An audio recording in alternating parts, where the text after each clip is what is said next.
दी छोड़ सतगुरु रामपाल जी परमेश्वर जी की जय हो।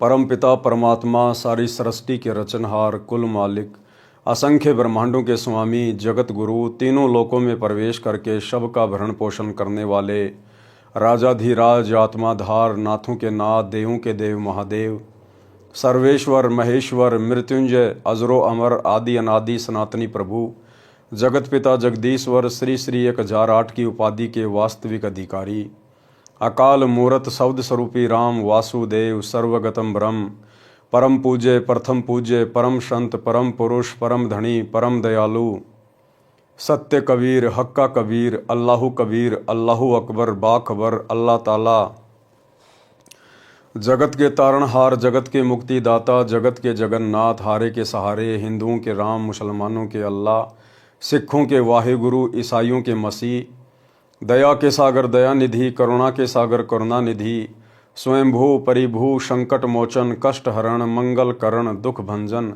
अविगत कबीर निर्विकार निर्विषम परमात्मा अलय अलेख सतगुरु आदि अनादि सतगुरु असली मर्यादा पुरुषोत्तम असली राम असली कृष्ण असली घनश्याम असली मुरारी राजाओं के राजा महाराजाओं के महाराजा शहंशाहों के शहंशाह सम्राटों के सम्राट भगवानों के भगवान अल्लाहों के अल्लाह प्रभुओं के प्रभु मसीहाओं के मसीह सच्चे वाहिगुरु बाबाओं के बाबा पीरों के पीर सेठों के सेठ जगत सेठ सावड़सा सेठ सर्वगुण संपन्न अनंत कोटि कलाओं के स्वामी अनंत कोटि ब्रह्मांडों के नायक योगियों में महायोगी ध्यानियों में महाध्यानी सिद्धों में परम सिद्ध ज्ञानियों में तत्वज्ञानी ब्रह्म ज्ञानी महाज्ञानी परम ज्ञानी सर्वश्रेष्ठ ज्ञानी विज्ञानी युवा कबीर समर्थ कबीर असमवात अमित ओझा सच्चे रहनुमा करीम अल्लाह सुभान अल्लाह दुनिया के अंतिम पैगंबर 8 सितंबर 1951 से गांव धनाना जिला सोनीपत हरियाणा भारतवर्ष की पावन भूमि पे प्रकट रियल कल की भगवान श्री नारायण साकार हरि श्री बाबा साहिब शब्द स्वरूपी राम संत श्रोमणी नूर अनंता सतगुरु रामपाल जी परमेश्वर जी के चरण कमल में साध संगति से जुड़े हुए आप और हम सभी सत्सेवक भाई बहनों का अनंत कोटि दंडवत प्रणाम। सत्साई भाई और बहनों, दया पूज्य गुरुदेव भगवान की सतगुरु रामपाल जी परमेश्वर जी की जिनके शुभ आशीर्वाद से विशेष आशीर्वाद से आप और हम सभी साध संगति से जुड़े हुए सत्सेवक भाई बहन अपनी आत्मा के कल्याण हेतु गुरुदेव के तत्व ज्ञान को आधार बनाकर दृढ़ता के साथ मोक्ष प्राप्ति के लिए निरंतर भक्ति मार्ग पर आगे बढ़ रहे हैं। भाई और बहनों, पूज्य गुरुदेव जी की विशेष रजा विशेष मेहर जो उन्होंने समय से हमें साध संगति से जोड़ दिया। आज हम भाई बहन अपने गुरु में परमात्मा देख रहे हैं। आज हम अपने पूज्य गुरुदेव जी को ही अपना इष्ट मानकर अपना कबीर देव भगवान मानकर पूज रहे हैं, भक्ति कर रहे हैं। और जब तक इस फॉर्मूले को गुरु को ही परमात्मा मानने वाले फॉर्मूले को जब तक कोई भी स्त्री या पुरुष आत्मिक रूप से हृदय से अपने भक्ति जीवन में लागू नहीं करेगा, वो आत्मा उस समय तक मोक्ष की अधिकारी नहीं बन सकती है। तो आप और हमारे ऊपर ये विशेष रजा हुई है, विशेष मेहर हुई है। अन्यथा सतगुरु रामपाल जी परमेश्वर जी की 90% संगत जो सतलोक आश्रमों से जुड़ी हुई है, बेचारी तत्व ज्ञान के अभाव में अपने गुरु को परमात्मा ना मानकर और एक कागज के टुकड़े को दाढ़ी मूंछ वाली कबीर जी की समझे जाने वाली मुर्दा फोटो को अपना कबीर भगवान मानकर अपने अपने घरों पर गले में लॉकेट में उस फोटो को लटकाए फिरती है। और जून के महीने में कबीर प्रकट दिवस मनाकर उस फोटो को अपना परमात्मा मान बैठी है। तो भाई और बहनों, परमात्मा प्राप्ति के बाद भी आत्मा उसे पहचान नहीं पा रही है। इसी को कहते माड़े संस्कार, कमजोर संस्कार का प्राणी। और आप और हमारे ऊपर दया हुई, गुरुदेव भगवान ने हमें सद्बुद्धि बख्शी और अपनी पहचान करवाई है। तो भाई और बहनों, ये आप और हमारा एक विशेष परम सौभाग्य है और इसके लिए हम गुरुदेव भगवान का जितना धन्यवाद करें उतना ही कम है।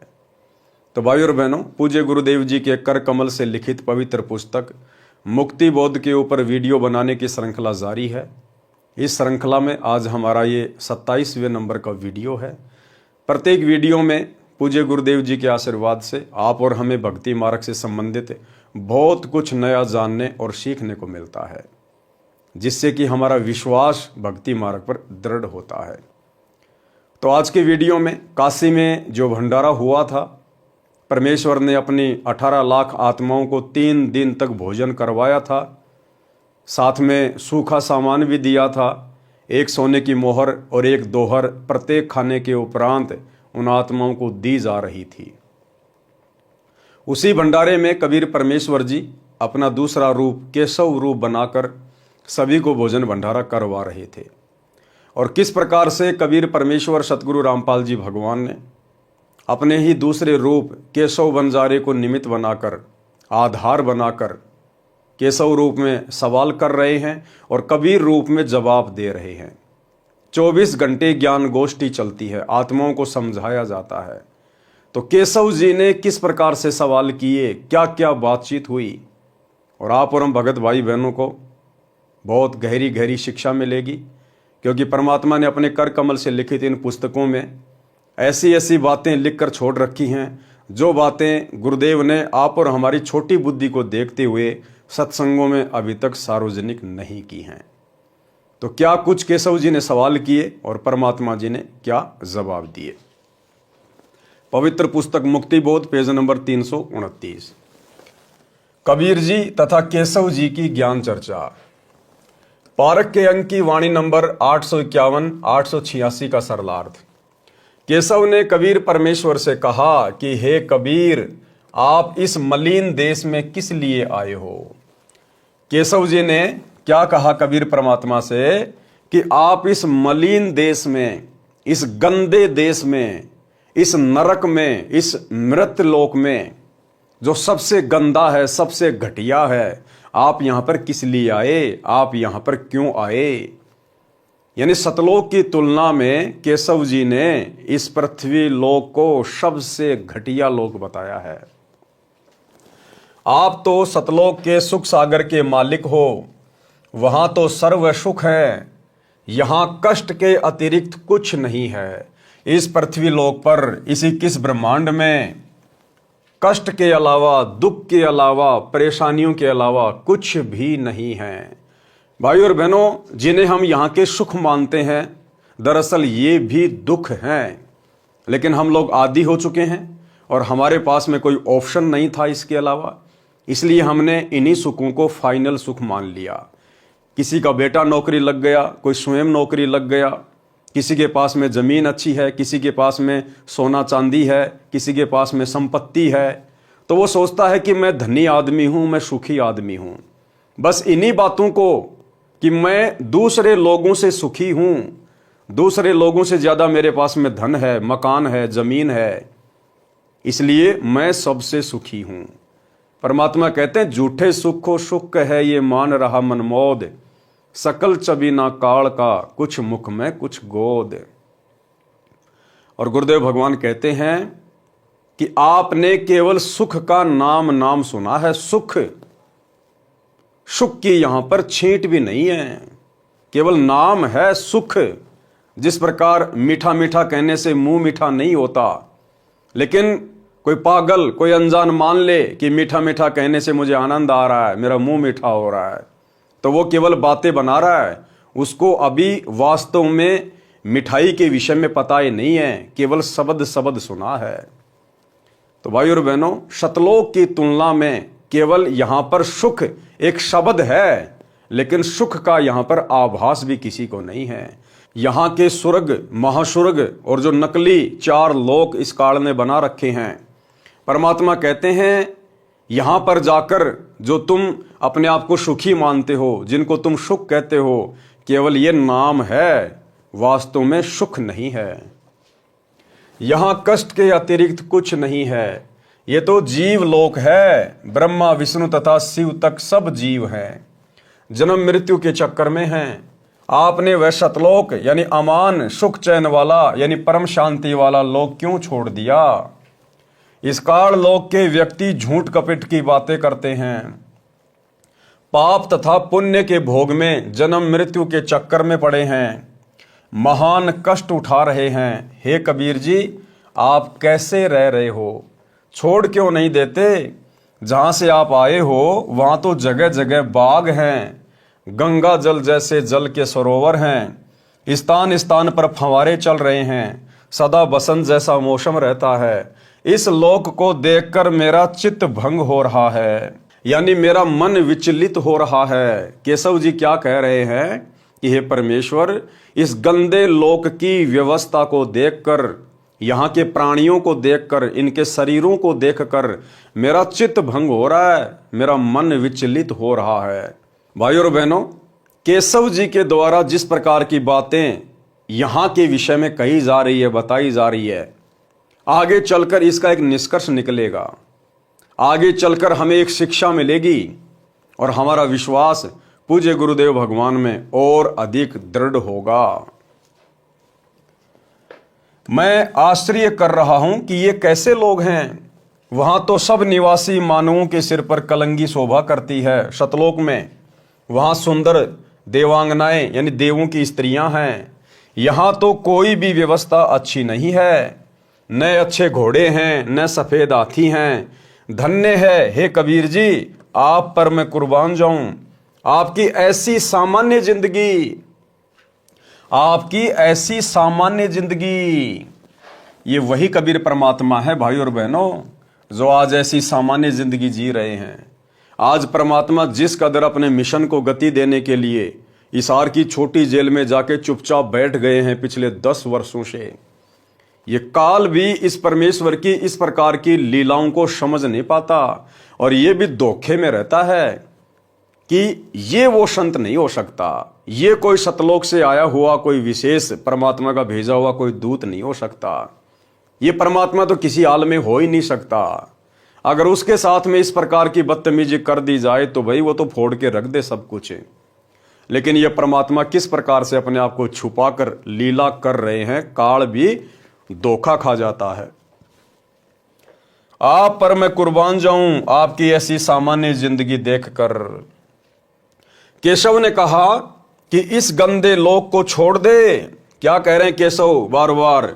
कबीर जी, आप इस गंदे लोक को छोड़ दें। ये केशव की इस प्रकार की बातें इस पृथ्वी लोक के विषय में आप और हमें आगे गहरी शिक्षा देंगी। तो क्या कह रहे हैं केशव जी? केशव ने कहा कि इस गंदे लोक को छोड़ दे, चल अपने देश सतलोक में।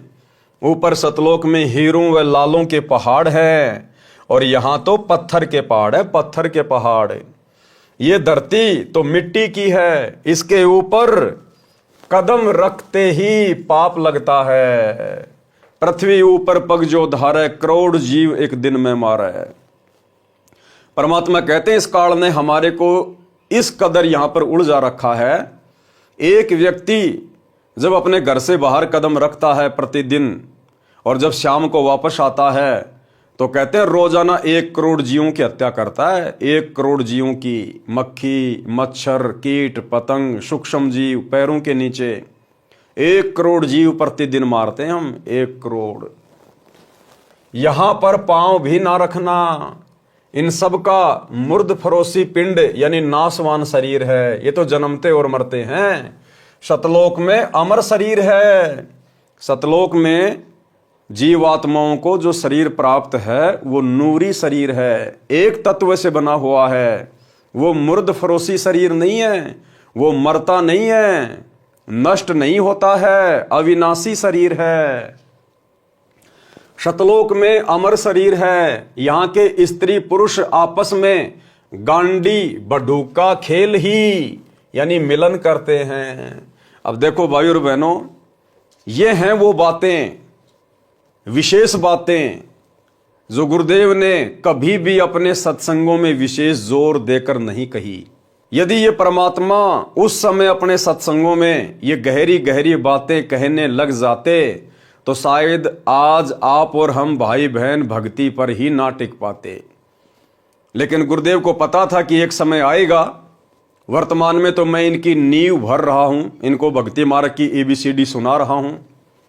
2, 4, 5, 10 साल के बाद में जब इन आत्माओं की बुद्धि विकसित होगी, उसके बाद मेरे द्वारा लिखित इन पुस्तकों में जो संकेत हैं, ये आत्माएं उनको समझने लग जाएंगी, उनको पकड़ने लग जाएंगी। और ये दास पिछले काफी समय से आप सभी भगत भाई बहनों को गुरुदेव भगवान की प्रेरणा से यही संदेशा दे रहा है कि भाई हमने परमेश्वर की अमर वाणियों को समझना चाहिए।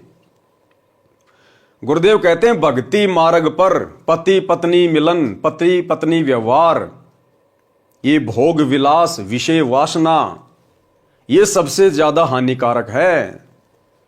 हमें परमात्मा अभी तक विशेष जोर देकर इनको त्यागने के लिए इसलिए नहीं कह रहे क्योंकि अभी हमारी बुद्धि इस ज्ञान को समझने में इतनी तैयार नहीं हुई है। लेकिन भाई और बहनों, अब तो वो समय आ गया है। अब हमने गुरुदेव के ज्ञान को भी समझना पड़ेगा और अपनी आत्मा के कल्याण के लिए विषय विकारों से दूर भी हटना पड़ेगा। तो दास काफी समय से गुरुदेव की प्रेरणा से आप लोगों को यही संदेशा देता आ रहा है कि भाई जब तक आप भोग विलास से दूर नहीं हटेंगे, जब तक आप पति पत्नी मिलन वाली इस गंदी क्रिया से दूर नहीं हटेंगे, तब तक आप सार नाम के योग्य नहीं बन सकते, आप सार नाम के अधिकारी नहीं बन सकते। अब आप भाई बहनों को समझ में आएगा कि वर्तमान में गुरुदेव भगवान ने जिन जिन आत्माओं को सार नाम दे रखा है, ये ओरिजिनल सार नाम नहीं है।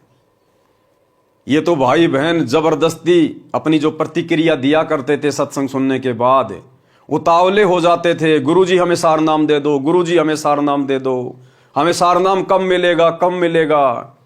तो परमात्मा ने देखा कि ज्ञान को तो ये समझ नहीं रहे और सार नाम लेने की जल्दबाजी कर रहे हैं, क्योंकि परमात्मा ने सार नाम की महत्वता को बार बार सत्संगों में बताया। तो परमेश्वर ने एक नकली बंदूक पकड़ा दी। मालिक को पता था कि अभी ये सार नाम के योग्य नहीं है, क्योंकि परमेश्वर की वाणी है भाई सार नाम हमें कब मिलेगा, जब हम भगत बनेंगे तब मिलेगा ना। खाली नाम लेने मात्र से कोई भगत नहीं बन जाता, कोई सार नाम के योग्य नहीं बन जाता है। सार नाम के लिए सबसे पहले तो हमने भगत बनना पड़ेगा, भगत। और गुरुदेव ने बताया तुम अच्छे सच्चे भगत कब बनोगे। वैसे तो हर कोई अपने आप को भगत ही कहता है, जिसने नाम दीक्षा ले ली। आप 2 मिनट बाद उससे बात करो, वो बोलेगा मैं तो भगत बन गया। लेकिन इस प्रकार से भगत नहीं बनता कोई। परमात्मा कहते हैं भग भोग्या भग उपजय, भग यानी योनि। परमात्मा कहते हैं भग भोग्या भग उपजय, भग से बचा न कोई, और जो कोई भग से बचे भगत कहावे सोई। असल में सतगुरु रामपाल जी परमेश्वर जी का भगत तो वो कहलाएगा जो इस पति पत्नी मिलन से दूर हो जाएगा, जो अपने आप को विषय वासनाओं से दूर कर लेगा। हमें रोज परमात्मा नित्य नियम के माध्यम से जगाते हैं, लेकिन हम ध्यान नहीं देते।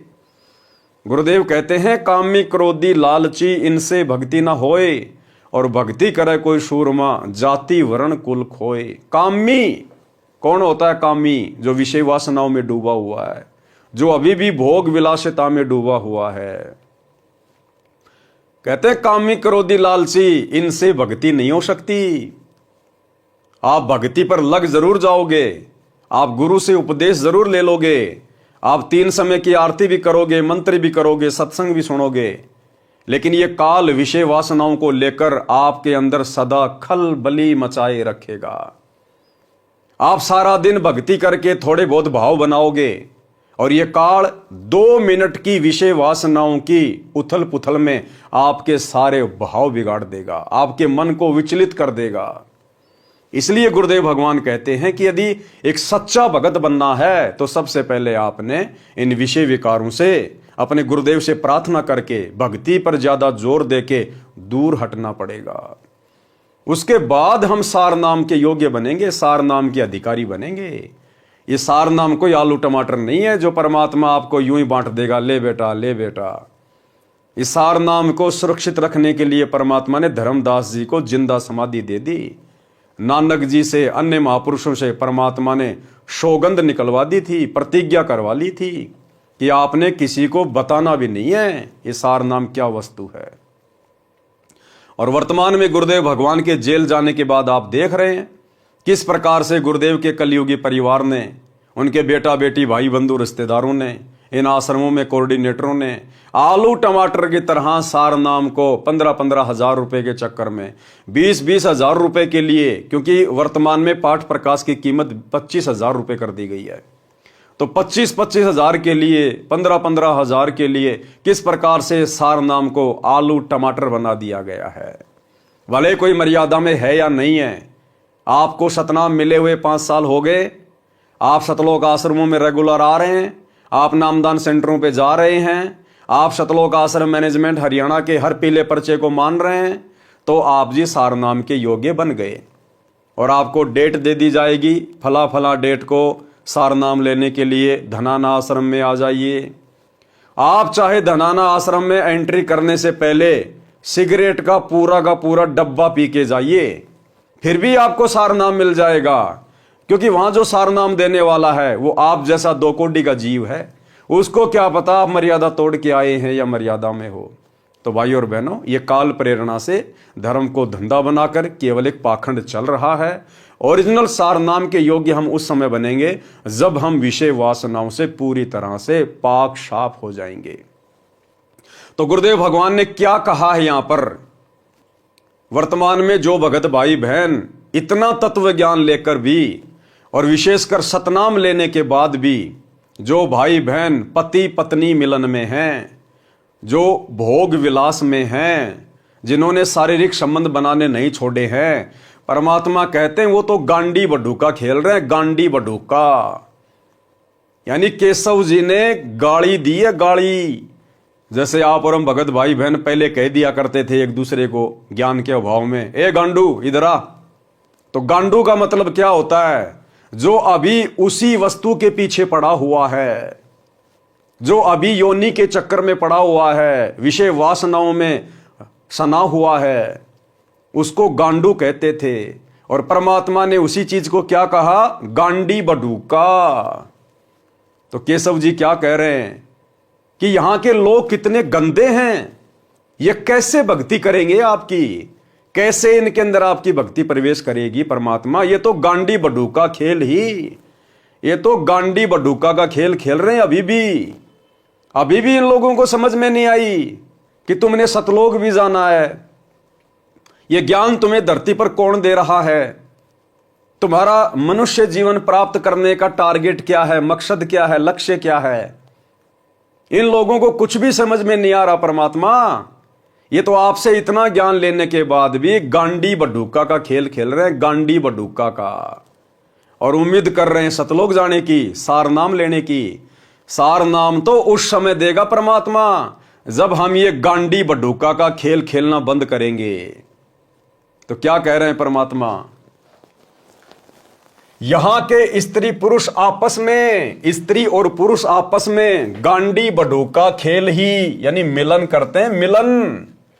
और इसी को सबसे अच्छा भोग मानते हैं। सतलोक का भोग असंख्य गुणा आनंददायक है। दास ने परमात्मा के मुख कमल से एक सत्संग में सुना था कि पुण्यात्माओं, यहां तुम जो सुख स्त्री पुरुष मिलन में ढूंढते हो, शारीरिक संबंध बनाने में जिस सुख को तुम सुख मानते हो ना, इस असंख्य गुणा सुख सतलोक में है। असंख्य गुणा सुख यानी वहां पर हम इस प्रकार से गांडी बडूका का खेल नहीं खेलते। सतलोक में स्त्री पुरुष वहां पर शारीरिक मिलन नहीं करते, लेकिन वहां पर आपस में जो प्यार प्रेम है पति और पत्नी का, दृष्टि मात्र से यहां जो हम आनंद महसूस करते हैं झूठा एक बार के शारीरिक मिलन में, परमात्मा कहते हैं वहां पर ऐसा आनंद, ऐसा सुख यहां के गांडी बडूका वाले खेल से करोड़ों गुना अधिक है, करोड़ों गुना अधिक है। और यहां का झूठा सुख तो तुम 1 मिनट ले लोगे, 2 मिनट ले लोगे, और वहां तो अनवरत अखंड सुख है, अखंड। लेकिन भाई और बहनों, वहां का वो अखंड सुख मिलेगा कैसे, जब तक हम यहां के गांडी बडूका वाले खेल से दूर नहीं हटेंगे, इस गंदी विषय वासना वाली इस क्रिया से दूर नहीं हटेंगे। और अब ठीक का समय आ गया है, इसलिए परमात्मा बार बार कबीर सागर के सरलार्थ में और मुक्ति बोध पुस्तक में इस क्रिया से दूर हटने के लिए आप और हमें प्रेरित कर रहे हैं।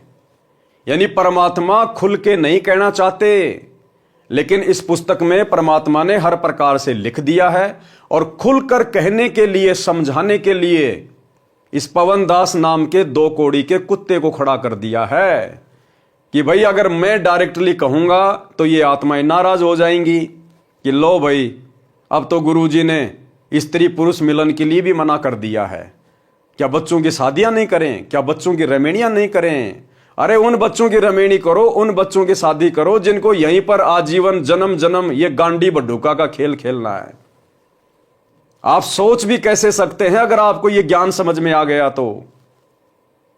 क्या आप अपने बच्चों को गांडी बड्ढूका वाले खेल में डालना चाहते हैं क्या? यहीं पे गधे कुत्ते बनता हुआ देखना चाहते हैं क्या? जब गुरुदेव ने कह दिया कि कोटि जन्म तू राजा की न्या मिटी न मन की आशा और भिक्षुक होकर दर दर घूम लिया मिला न निर्गुण राशा, कि करोड़ों जन्म तू राजा के प्राप्त कर चुका है। अब राजा को तो हम यहां बहुत ज्यादा सुखी मानते हैं ना, हर प्रकार से वैभवशाली मानते हैं कि राजा से बढ़कर सुख तो किसी को हो ही नहीं सकते। तो करोड़ों बार आप और हम सभी आत्माएं, चाहे कोई 84 में है, चाहे कोई स्त्री पुरुष है, करोड़ों बार हम राजा और रानियां बन चुके हैं और वो सुख जिनको हम सुख मानते हैं वो भोग चुके हैं। क्या आज हमें याद है वो सुख? नहीं याद है ना? तो फिर ये गांडी बड्ढूका वाला खेल खेलते खेलते तुम कितने दिन सुख भोग लोगे? क्या याद रख लोगे तुम उसको? और ये सुख हमें दे क्या देगा फिर अंत में, सिवाय गधा कुत्ता बनाने के छोड़ने के अलावा? दूसरी बात परमात्मा ने हमें और समझाई कि कोटि शीश तूने दे दिए यम राजा की फेंट, कि भाई आप लोगों ने अपने करोड़ों सिर इस काल को दे दिए। ये तुम्हें झटके से मारता है, ये तुम्हें मुर्गा बना देगा, बकरा बना देगा, भैंस बना देगा, खरगोश बना देगा और फिर तुम्हें कसाई से कटवाएगा तुम्हारे सिर। ये इस प्रकार से तुम्हारे शीश लेता है झटके से, दर्दनाक तरीके से, तड़पा तड़पा कर, और तुमने करोड़ों सिर दे दिए इसको, करोड़ों सिर। और कहते एक शीश दे के देख ले सतगुरु अपने की भेंट। गुरुदेव कह रहे हैं काल को तो तूने करोड़ों शीश दे दिए और इसने तेरी दुर्गति की है, लेकिन एक शीश तू मुझे देखकर देख। और परमात्मा कहते हैं तुम्हारा सिर मैं इसकी तरह से नहीं लूंगा, मैं तुम्हारा सिर कटवाना नहीं चाहता। सिर देने का मतलब है अपने गुरुदेव के चरणों में अपना सब कुछ समर्पित कर देना, अपना तन मन धन अपने गुरुदेव को समर्पित कर देना। गुरुदेव ने हमें जो शिक्षा दी है, जो मर्यादा दी है, जो आज्ञा दी है, उसके अनुसार अपने मन को चलाना, यह है अपने गुरु को शीश देना। यानी जैसा गुरु कहे वैसा हम करें, यह होता गुरु को शीश देना। तो गुरुदेव कहते हैं तूने करोड़ों सिर दे दिए इस काल को, मिला तुझे कुछ नहीं, और अब भी तू काल को ही सिर देने जा रहा था। ये तो मैंने तेरे को पकड़ लिया और तू आधे से ज्यादा जीवन तो जी चुका है। तेरी 15, 20, 25, 30 साल की उम्र बाकी है। अब ये 15, 25, 30 साल का जीवन तो मेरे चरणों में समर्पित कर दे। ये गांडी बड्ढूका वाला खेल खेलना छोड़ दे। मैं तुझे सदा सदा के लिए फिर वो अमर सुख दूंगा। केवल नाम नाम है, वास्तविक वस्तु यहां नहीं है जो तुम्हें सुख दे सके। वो कैसे नहीं है भाई और बहनों, देखो हमने समझना पड़ेगा झूठा सुख कैसे है। अब ये गांडी बड्ढूका का खेल खेलते हैं, स्त्री पुरुष शारीरिक मिलन करते हैं, जब तक वे एक दूसरे से लिपटे रहते हैं, चिपके रहते हैं, तब तक तो उनको लगता है पता नहीं हम क्या अमृतत्व प्राप्त कर रहे हैं। और जैसे ही वो शारीरिक संबंध बनाने से निफराम होते हैं, उनकी आपस में इच्छा भी नहीं करती छूने की, एक दूसरे को हाथ लगाने की। जैसे ही हमारे शरीर से रज और बीरज का स्राव होता है, उसके बाद में स्त्री और पुरुष की आपस में एक दूसरे को छूने की इच्छा भी नहीं बनती है। अब पहले तो हमें वो सुख दे रहा था, और जैसे ही हम शारीरिक क्रिया से संपन्न हुए, उसके बाद में एकदम से हम एक दूसरे को देखना भी नहीं पसंद करते, छूना भी हम नहीं पसंद करते। बस इतना ही सुख था वो। तो परमात्मा कहते हैं झूठे सुख को सुख है ये मान रहा मनमोद, और शकल चबी ना काल का कुछ मुख में कुछ गोद। और उस शारीरिक मिलन ने हमें दिया क्या? झूठा सुख दे दिया, और बदले में हम कितने दोषी बन गए परमात्मा के। गुरुदेव ने ज्ञान गंगा पुस्तक में लिखा है कि अनावश्यक रूप से भोग विलास करना एक बच्चे की हत्या करने के बराबर है, एक बच्चे की हत्या करने के बराबर। कितने असंख्य जीवाणु मरते हैं जब हम एक बार शारीरिक संबंध बनाते हैं, और उसके बाद हमारा बल, हमारा तेज, हमारा नूर कितना घट जाता है, कितना कम हो जाता है। शारीरिक संबंध बनाने से हमारी उम्र भी घटती है, हमारी आयु घटती है, और शरीर छोड़ने के बाद हम ब्रह्मा जी के इतने ऋणी हो जाते हैं, उसका हम फिर कर्जा नहीं उतार पाते। फिर कई युगों तक हम लोग नरक भोगते हैं, वो गांडी बडूका खेल खेलने के कारण। नरक से निकलने के बाद फिर गधे कुत्ते सूअर का जन्म भोगते हैं। फिर वो परमात्मा कुत्ता बनाएगा, कुत्ता, कि तेरे को मनुष्य जन्म दिया था ना भक्ति करने के लिए, लेकिन तू तो ये गांडी बडूका का खेल ही खेलने में व्यस्त रहा। ले भाई, अब कुत्ता बने, अब तेरे को भक्ति नहीं करनी है। अब कुत्ते के जीवन में तेरे को भक्ति नहीं करनी, तेरे को सत्संग नहीं सुनने, तेरे को मंत्र जाप नहीं करने, तेरे को कुछ नहीं करना, बस गांडी बडूका का खेल खेल और कुछ नहीं करना अब तेरे को। तो वो 2 मिनट का सुख और दुख पहाड़ के जैसा। गुरुदेव कहते हैं रिंचक सा सुख और दुख सुमेर समाना, कि वो 2 मिनट का सेज का सुख और तूने पहाड़ जैसी आफत मोल ले ली, पहाड़ जैसी आफत। तो भाई और बहनों, कहने का मतलब है परमात्मा हमें यह समझाना चाहते हैं कि पुण्यात्माओं, तुम्हारे को ये गंदी क्रियाएं करते करते असंख्य युग बीत गए, असंख्य करोड़ पद्म युग। जब से हम सतलोक से अपने पिता से बिछुड़ कर आए हैं, और हम जिस भी लोक में गए हैं, काल ने हमें इन्हीं क्रियाओं से बांध के रखा है। क्योंकि काल को पता है कि जिस कुक्रम के चलते मुझे सतलोक से निकाला गया, अरे दुर्गा के साथ में जबरन बलात्कार करने का तो प्रयास किया था सतलोक में, तो काल को पता है कि परमात्मा इस गांडी बडूका वाली क्रिया से बहुत नाराज होते हैं। तो काल तो हमें सबसे ज्यादा वही कर्म करवाएगा ना जबरदस्ती, जिससे कि हम परमात्मा के दोषी बने और काल के ऋणी बने, कर्जदार बने। तो आज गुरुदेव भगवान हमें हर प्रकार से समझा रहे हैं कि भैया, अगर तुम मेरी शिक्षाओं में चलोगे, मेरी आज्ञा में चलोगे, विषय वासनाओं से दूर हट के भक्ति करोगे, तो ये भक्ति भी तुम्हारे अंदर धीरे धीरे प्रवेश होगी। अन्यथा तुमने तो उस मटके में छेद कर लिया। जैसे किसी मटके में नीचे छेद हो रखा है और ऊपर से हम पानी डाल रहे हैं कि मैं अपने परिवार के लिए और मेरे लिए इस मटके में पानी भर रहा हूं, गर्मी में पानी पीऊंगा, ठंडा पानी रहेगा, और नीचे उसमें छेद भी कर रखा है। वो पानी ज्यादा देर नहीं रुकेगा, 10-15 मिनट में खाली हो जाएगा, चाहे कितना ही भरते रहो। तो इसी प्रकार हम भक्ति भी कर रहे हैं कि मैं सतलोक जाऊंगा, वहां के सारे सुख प्राप्त करूंगा, और यहां भी मैं सुखी रहूंगा। और फिर आप जी ये गांडी बडूका वाली ये क्रिया भी कर रहे हैं। एक तरफ तो आप ओम नाम का जाप करके ब्रह्मा और शांवत्री जी का ऋण उतार रहे हैं, और दूसरी तरफ आप ये गांडी बडूका वाला खेल खेलते हुए उसी ब्रह्मा शांवत्री का ऋण भी चढ़ा रहे हैं। तो भैया, जो आदमी साथ में कर्जा ले रहा है और नौकरी कर करके कर्जा उतार भी रहा है, उस आदमी का कभी जिंदगी में कर्जा नहीं उतरेगा। अगर कर्जा उतारना है तो सबसे पहले आपने उधार लेना बंद करना पड़ेगा, और धीरे धीरे कमाई करके अगले को देना पड़ेगा, तब जाके आप कर्ज मुक्त होगे। तो भाई और बहनों, परमात्मा हमें हर प्रकार से भक्ति मार्ग पर सफलता प्राप्त करवाने के लिए समझाना चाहते हैं कि यदि आप मेरी आज्ञा में चलोगे, मेरी मर्जी में चलोगे, और विषय वासनाओं से हटकर जब आप इस भक्ति पर लगोगे दृढ़ होकर, तब आपकी सुरती सतलोक की तरफ लगेगी। अन्यथा खाली सत्संग तुम सुनते रहो, शब्द सुनते रहो हैं, और सुरती तुम्हारी कभी 7 जन्म में भी लगनी नहीं है परमात्मा में। तो केशव जी यहां पर यही बात कह रहे हैं कि परमात्मा सतलोक में तो अमर शरीर है, अविनाशी शरीर है, और यहां के स्त्री पुरुष ये तो गांडी बडू का खेल ही, आपस में मिलन करते हैं, मिलन। ये बात क्यों लिखी गई? क्योंकि ये परमात्मा को अच्छी नहीं लगती, परमात्मा को स्वीकार्य नहीं है। अरे केशव रूप में कौन था? खुद कबीर परमात्मा ही है ना, सतगुरु रामपाल जी भगवान, खुद केशव कबीर भगवान ही है ना। तो भगवान ही तो कह रहे हैं, केशव कह रहे हैं, समझिए कबीर परमात्मा कह रहे हैं। तो परमात्मा तो इस क्रिया से बहुत नाराज हैं, इस क्रिया को तो परमात्मा गलत बता रहे हैं।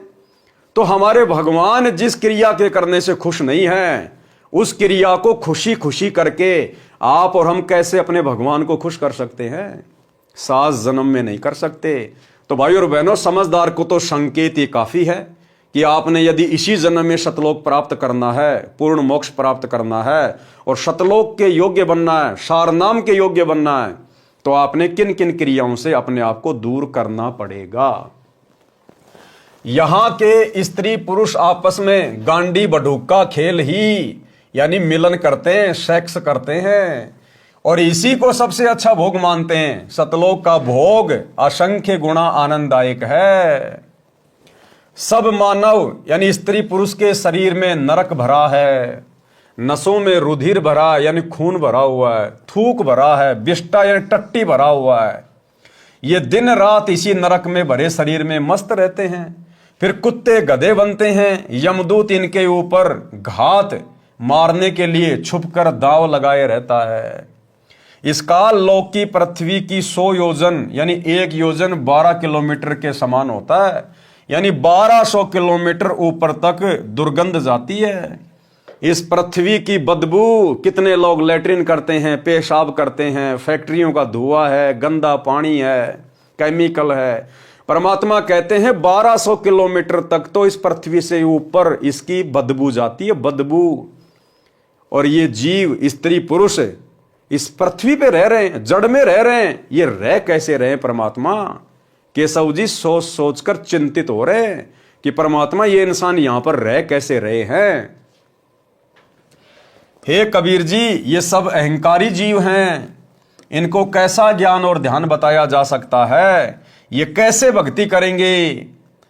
केशव जी क्या कह रहे हैं? ये कैसे भक्ति करेंगे?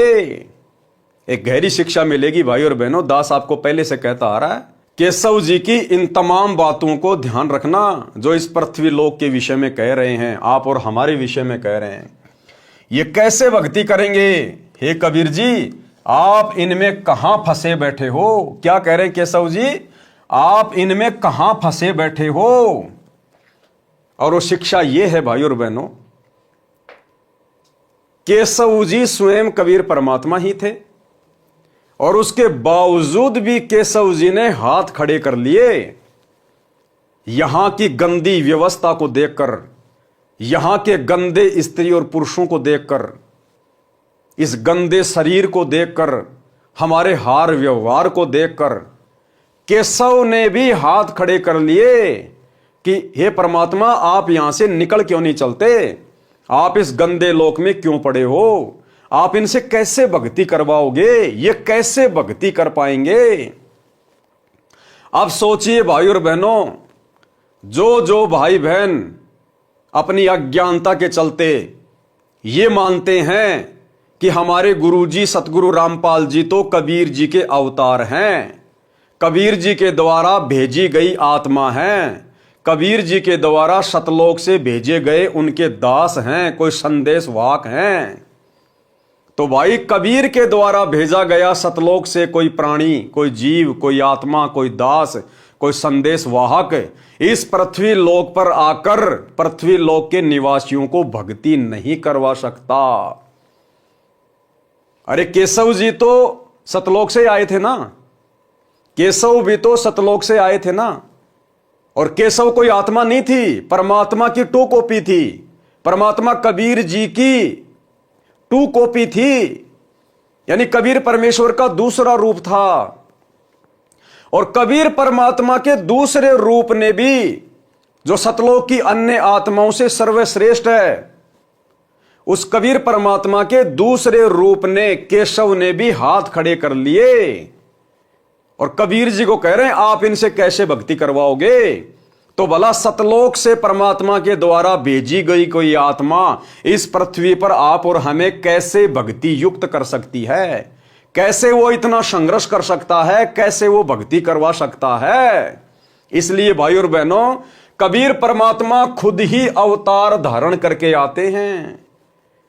ये स्वयं ही पृथ्वी पर अवतरित होते हैं सतलोक से, एक मनुष्य के बच्चे के रूप में लीला करते हुए बड़े होते हैं, अपने आप को छुपाते हैं। सतलोक से भेजी गई कोई आत्मा इसी किस ब्रह्मांड से, काल के जाल से जीव आत्माओं को मुक्त करवाकर नहीं लेकर जा सकती। कोई भी आत्मा इतना संघर्ष कर ही नहीं सकती। निस्वार्थ भाव से परमार्थ के लिए यदि कोई संघर्ष कर सकता है तो केवल वो कबीर भगवान है, दूसरा कोई नहीं कर सकता। तो जिस प्रकार से केशव जी ने हाथ खड़े कर दिए और कबीर परमात्मा को भी कह रहे हैं कि आप भी निकलो यहां से, ये तो बहुत गंदा लोक है, आप यहां पर रह कैसे रहे हो।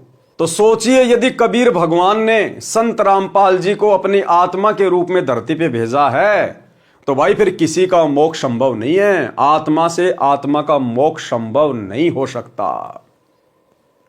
वो तो खुद बाप आएगा और वो ही अपनी आत्माओं को छुड़ा कर लेकर जाएगा। लेकिन ये बातें भाई और बहनों, सतगुरु रामपाल जी के भगत होने के बावजूद, इनसे इतना तत्व ज्ञान लेने के बावजूद सतलोक आश्रमों से जुड़े हुए 90% भगत भाई बहनों को समझ में नहीं आ रही है। काल ने पूरी तरह से बुद्धि ऑफ कर रखी है कि मैं इनमें से एक को भी गुरु को परमात्मा नहीं मानने दूंगा। और जब तक आपके अंदर यह दृढ़ विश्वास नहीं होगा कि मेरा गुरु स्वयं परमात्मा है, कबीर है, ये कोई मिडिल मैन नहीं है, ये किसी का भेजा हुआ कोई अवतार नहीं है, ये कोई आत्मा नहीं है, ये स्वयं बाप है, बाप। और इनको अपना बाप मानकर जब हम सारी आध्यात्मिक क्रिया करेंगे तब कहीं जाकर इनके आशीर्वाद से हम इस काल जाल से मुक्त हो पाएंगे। आप लोगों के दृढ़ विश्वास के लिए एक बहन का छोटा सा 5-6 मिनट का वीडियो सुनाता हूं। आप जी को पता है कि वर्तमान में महाकुंभ का मेला लगा हुआ है और मीडिया वाले, अन्य यूट्यूब चैनल वाले बहुत सारे लोगों के, बाबाओं के इंटरव्यू ले लेकर 2 पैसे कमाने के लिए अपने चैनल पर डालते रहते हैं। ऐसे ही एक यूट्यूबर ने और महाकुंभ में गई हुई एक लेडीज का वीडियो बनाया, जो लेडीज अपने आप को नूर अनंता कहती है, नूर अनंता। हालांकि उस बहन को पता नहीं बेचारी को कि नूर अनंता वास्तव में कौन है। असल में नूर अनंता कबीर परमेश्वर सतगुरु रामपाल जी भगवान है। ये इस परमेश्वर का उपमात्मक नाम है। नूर अनंत, नूर अनंता का मतलब है जिसके शरीर की शोभा, जिसके शरीर का नूर अनंत है, अनंत। और गुरुदेव ने क्या बताया कि सतलोक में परमात्मा के एक बाल में 1 करोड़ चंद्रमा, 1 करोड़ सूरज, इनसे भी कहीं ज्यादा रोशनी है। तो असल में जो नूर अनंत शब्द है, ये कबीर परमेश्वर सतगुरु रामपाल जी भगवान का उपमात्मक नाम है। तो उस नूर अनंता स्त्री ने क्या कुछ कहा वर्तमान समय के संदर्भ में। हालांकि वो सतगुरु रामपाल जी की शिष्या नहीं है, उसको ये तत्व ज्ञान प्राप्त नहीं है, लेकिन परमात्मा उसके अंदर प्रेरणा कर रहे हैं क्योंकि वो परमेश्वर की 64 लाख वाली आत्माओं में से है। क्योंकि ऐसी विशेष आत्माएं ही वैराग्य धारण करती हैं, जिनको संसार से मोह व्याप्त नहीं होता। वो नूर अनंता बहन अपने घर परिवार से सक्षम है, समृद्ध है। उसके बच्चे कनाडा में रहते हैं और उसका जो ससुराल है वो संपन्न है, लेकिन उसका मन नहीं लगा। उसने परिवार को एक प्रकार से त्याग दिया। त्यागने का मतलब है उसका मन उस परिवार में नहीं लगा। वो रहती अपने परिवार में है, लेकिन बीच बीच में उसके अंदर वो भक्ति भाव उमड़ जाता है, जिस कारण से अपनी आध्यात्मिक वो क्रियाएं करने लग जाती हैं। लेकिन अभी तक इस आत्मा को सही रास्ता नहीं मिल पाया है। लेकिन इसके अंदर जो स्मृतियां हैं वो परमात्मा की तरफ से हैं। जो बातें ये कह रही है, जो बातें ये बोल रही हैं, ये इसकी पिछली भक्ति के कारण परमात्मा इसमें प्रेरणा करता है। और परमात्मा इसमें प्रेरणा केवल इसलिए कर रहा है क्योंकि देखो, दुनिया वाले तो इसका इंटरव्यू देख के कुछ समझ नहीं पाएंगे, क्योंकि ये बहन दुनिया वालों को जिस सांकेतिक भाषा में समझा रही है ना, दुनिया उस सांकेतिक भाषा को समझने के योग्य नहीं है, समझने के लायक नहीं है, सक्षम नहीं है। सक्षम तो सतगुरु रामपाल जी भगवान की शरण में आने के बाद, इनके सत्संगों को सुनने के बाद में बना जाएगा। तो ये दुनिया वालों को जो सांकेतिक संदेश दे रही है, तो दुनिया वालों को समझ में नहीं आ रही वो बातें। ये आत्मज्ञान की बात कर रही है। कहीं मत जाओ, अपने घर में रहो, अच्छे शुभ कर्म करो। और कह रही है वो सबका बाप अब की बार खुद आया हुआ है। अब इसको क्या पता, और आ गया तो कहां है, इस बहन को क्या पता, लेकिन इससे परमात्मा बुलवा रहा है। ये कह रही है कि अब की बार कोई मिडिल मैन नहीं है। मिडिल मैन मानी कोई एजेंट नहीं आया उस परमात्मा का। अब की बार उस परमात्मा का कोई मिडिल मैन नहीं है, कोई एजेंट नहीं है। सतलोक से कोई दलाल नहीं आया, कोई एजेंट नहीं आया परमात्मा का, कोई संदेशवाहक नहीं आया। कहते अब की बार तो वो बाप खुद ही आया है। और ये बाप भाई सबके सामने रहा। ये है वो बाप जिसे आने वाले समय में पूरी दुनिया जानेगी, पहचानेगी, नतमस्तक होगी। ये है वो कल की भगवान जिसके बारे में सांकेतिक भाषा में वो नूर अनंता बहन बार बार अपने वीडियो में जिक्र करती है। इसलिए दास कहता है, आप और हम भगत भाई बहनों का, विशेषकर साध संगति से जुड़े हुए भाई बहनों का परम सौभाग्य कि आज परमेश्वर ने आप और हमारा इतना ज्ञान योग खोल दिया, आप और हमारी इतनी ज्ञान वाली आंखें खोल दी हैं कि हम किसी के भी संकेत को तुरंत समझ जाते हैं, तुरंत। और मात्र संकेत समझने से बात नहीं बनती। इस प्रकार के वीडियो देखकर संकेत तो शतलोक आश्रमों से जुड़े हुए भाई बहन भी समझ रहे हैं, लेकिन जब तक आप अपने गुरु को परमात्मा नहीं मानोगे, बापों का बाप नहीं मानोगे, तब तक आप इन वीडियो को सुनकर देख भी कुछ प्राप्त नहीं कर सकते। तो आप और हम गुरुदेव के आशीर्वाद से संकेतों को भी समझ रहे हैं, और हम असल में गुरु को परमात्मा मानकर आध्यात्मिक क्रियाएं भी कर रहे हैं। और जब तक हम इस प्रकार से भक्ति मार्ग पर नहीं चलेंगे, हम कुछ भी हासिल नहीं कर सकते हैं। तो क्या कुछ कह रही है ये नूर अनंता बहन परमात्मा के आशीर्वाद से। दास बीच बीच में विश्लेषण करता रहेगा, ध्यान से सुनिए। नमस्कार, आप देख रहे हैं पीजी न्यूज। मैं प्रवीण आप सभी का बहुत बहुत स्वागत करता हूं। मित्रों, अभी हम लोग काशी में हैं और आपको बता दें कि हमारे साथ आप जिन्हें देख रहे हैं, हो सकता है कि मुझे लग रहा है कि आप सभी अब पहचान गए होंगे कि नूर अनंत माता जी हैं।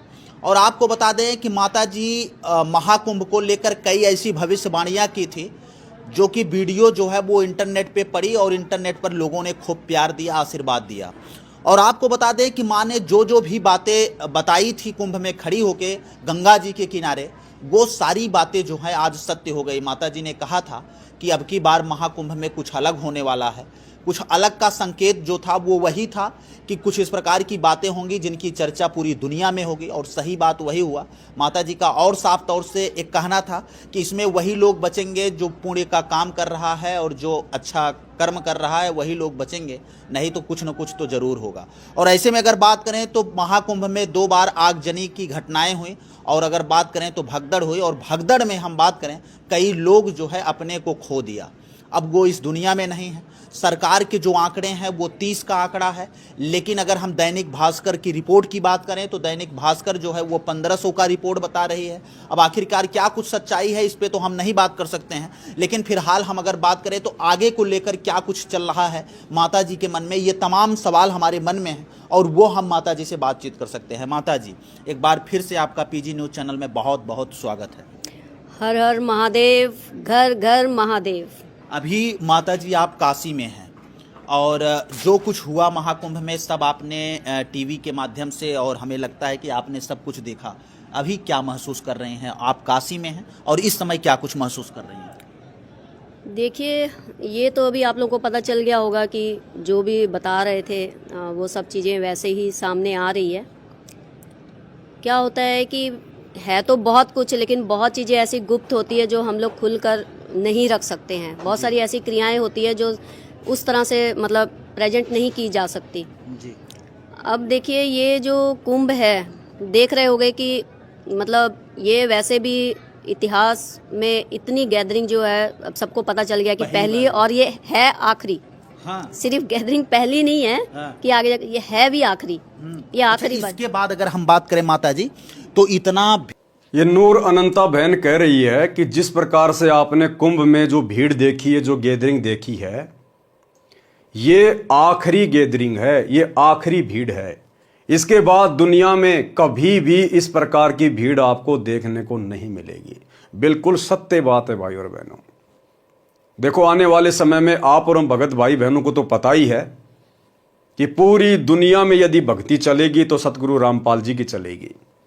इस पूरी पृथ्वी पर केवल एक ही ज्ञान रह जाएगा, सतगुरु रामपाल जी का तत्व ज्ञान। सतगुरु रामपाल जी परमेश्वर जी के सानिध्य में, उनकी देख रेख में पूरे विश्व की जो सरकारें हैं वो संचालित होंगी। यानी जो रिमोट कंट्रोल होगा पूरी दुनिया का, वो गुरुदेव भगवान के हाथ में होगा। और आने वाले समय में जब पूरा विश्व इनकी भक्ति करेगा, सब इनकी शरण में होंगे। कटनी और छटनी के बाद 2028 युग परिवर्तन के बाद जितनी अच्छी आत्माएं पृथ्वी पर बचेंगी, वे सभी आत्माएं केवल भक्ति करेंगी, जो कई करोड़ों की संख्या में होंगी। लेकिन उस समय भी गैदरिंग नहीं होगी कभी भी। अब बहुत सारे भगत भाई बहन जो सतलोक आश्रमों से जुड़े हुए हैं, उनके मन में तो यही खरपतवार चलती रहती है। वो तो यही सोच रहे हैं कि आने वाले समय में धनाना आश्रम को और बड़ा कर दिया जाएगा और पूरी दुनिया के लोग धनाना आश्रम में सत्संग सुनने आएंगे, करोड़ों लोग एक जगह बैठ के सत्संग सुनेंगे। नहीं, ये जो भविष्यवाणी ये बहन कर रही है ना, ये परमात्मा की विशेष प्रेरणा से कर रही है। ये लास्ट भीड़ थी कुंभ के मेले में। आने वाले समय में कोई कुंभ वाम्भ नहीं होना। अब ओलिया जितना होना था उतना। अब तो लोगों का घरों से बाहर निकलना मुश्किल हो जाएगा और आगे भी कभी भीड़ नहीं होगी। सतगुरु रामपाल जी परमेश्वर जी की भक्ति जब पूरे विश्व में शुरू हो जाएगी तो उस समय भी कभी आपको इतने लोगों की भीड़ देखने को नहीं मिलेगी। परमात्मा भीड़ इकट्ठा नहीं करेगा। ये कलयुग की बिचली पीढ़ी का समय है। परमात्मा ने घर घर में टीवी लगवा दिए, घर घर में।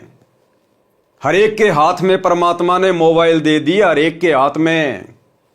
परमात्मा भीड़ इकट्ठा करके सत्संग नहीं करेगा। अपने अपने घरों पे बैठो, ज्ञान दे दिया गया है। मर्यादा में रह के भक्ति करोगे तो परमात्मा साथ रहेगा। चाहे अमेरिका रहो, चाहे इंग्लैंड रहो, चाहे भारत में रहो। बकवाद करोगे तो झटका लगेगा। चाहे कहीं भी छुप के बकवाद कर लेना, इस परमात्मा की नजरों से नहीं बच पाओगे। तो आने वाले समय में सत्संग सुनने के लिए परमात्मा भक्तों की भीड़ जमा नहीं करेगा। परमात्मा ने घर घर टीवी दे दिए, घर घर मोबाइल दे दिए। आपस में भाई बहन ज्ञान चर्चा करो, क्योंकि गांव के गांव भगत होंगे, नगर के नगर भगत होंगे। और जब हर जगह भगत होंगे तो भगतों को आपस में इकट्ठा होने की जरूरत कहां है। वर्तमान में भगतों की संख्या कम है और गुरुदेव ने ज्ञान की शुरुआत की है, इसलिए भगतों को परमात्मा एक जगह इकट्ठा किया करते थे आश्रम में, उनको ज्ञान समझाने के लिए, भक्ति पर दृढ़ करने के लिए।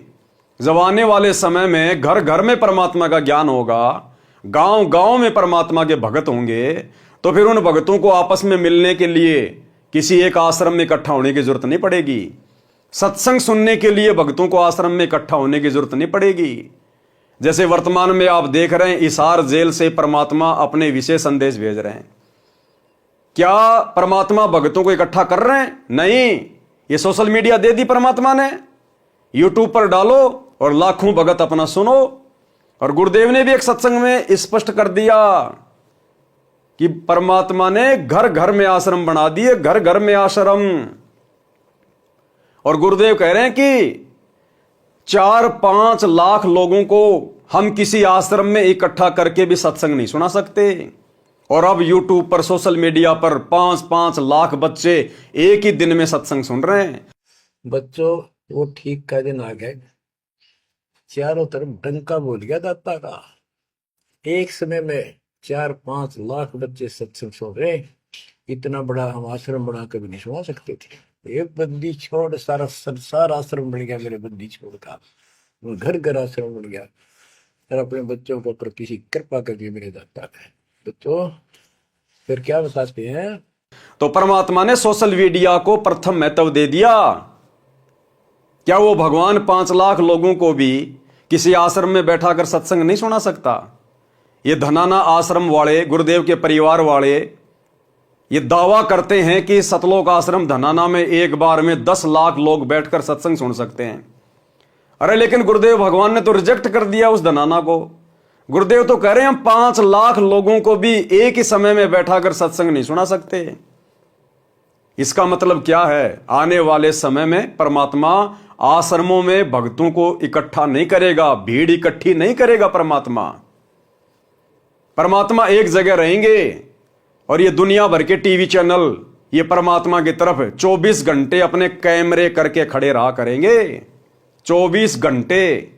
जैसे आज कहीं कोई प्रधानमंत्री की रैली हो तो किस प्रकार से न्यूज चैनल वालों की गाड़ियां आ जाती हैं, कैमरे ले लेके लाइव चलाने के लिए खड़े हो जाते हैं।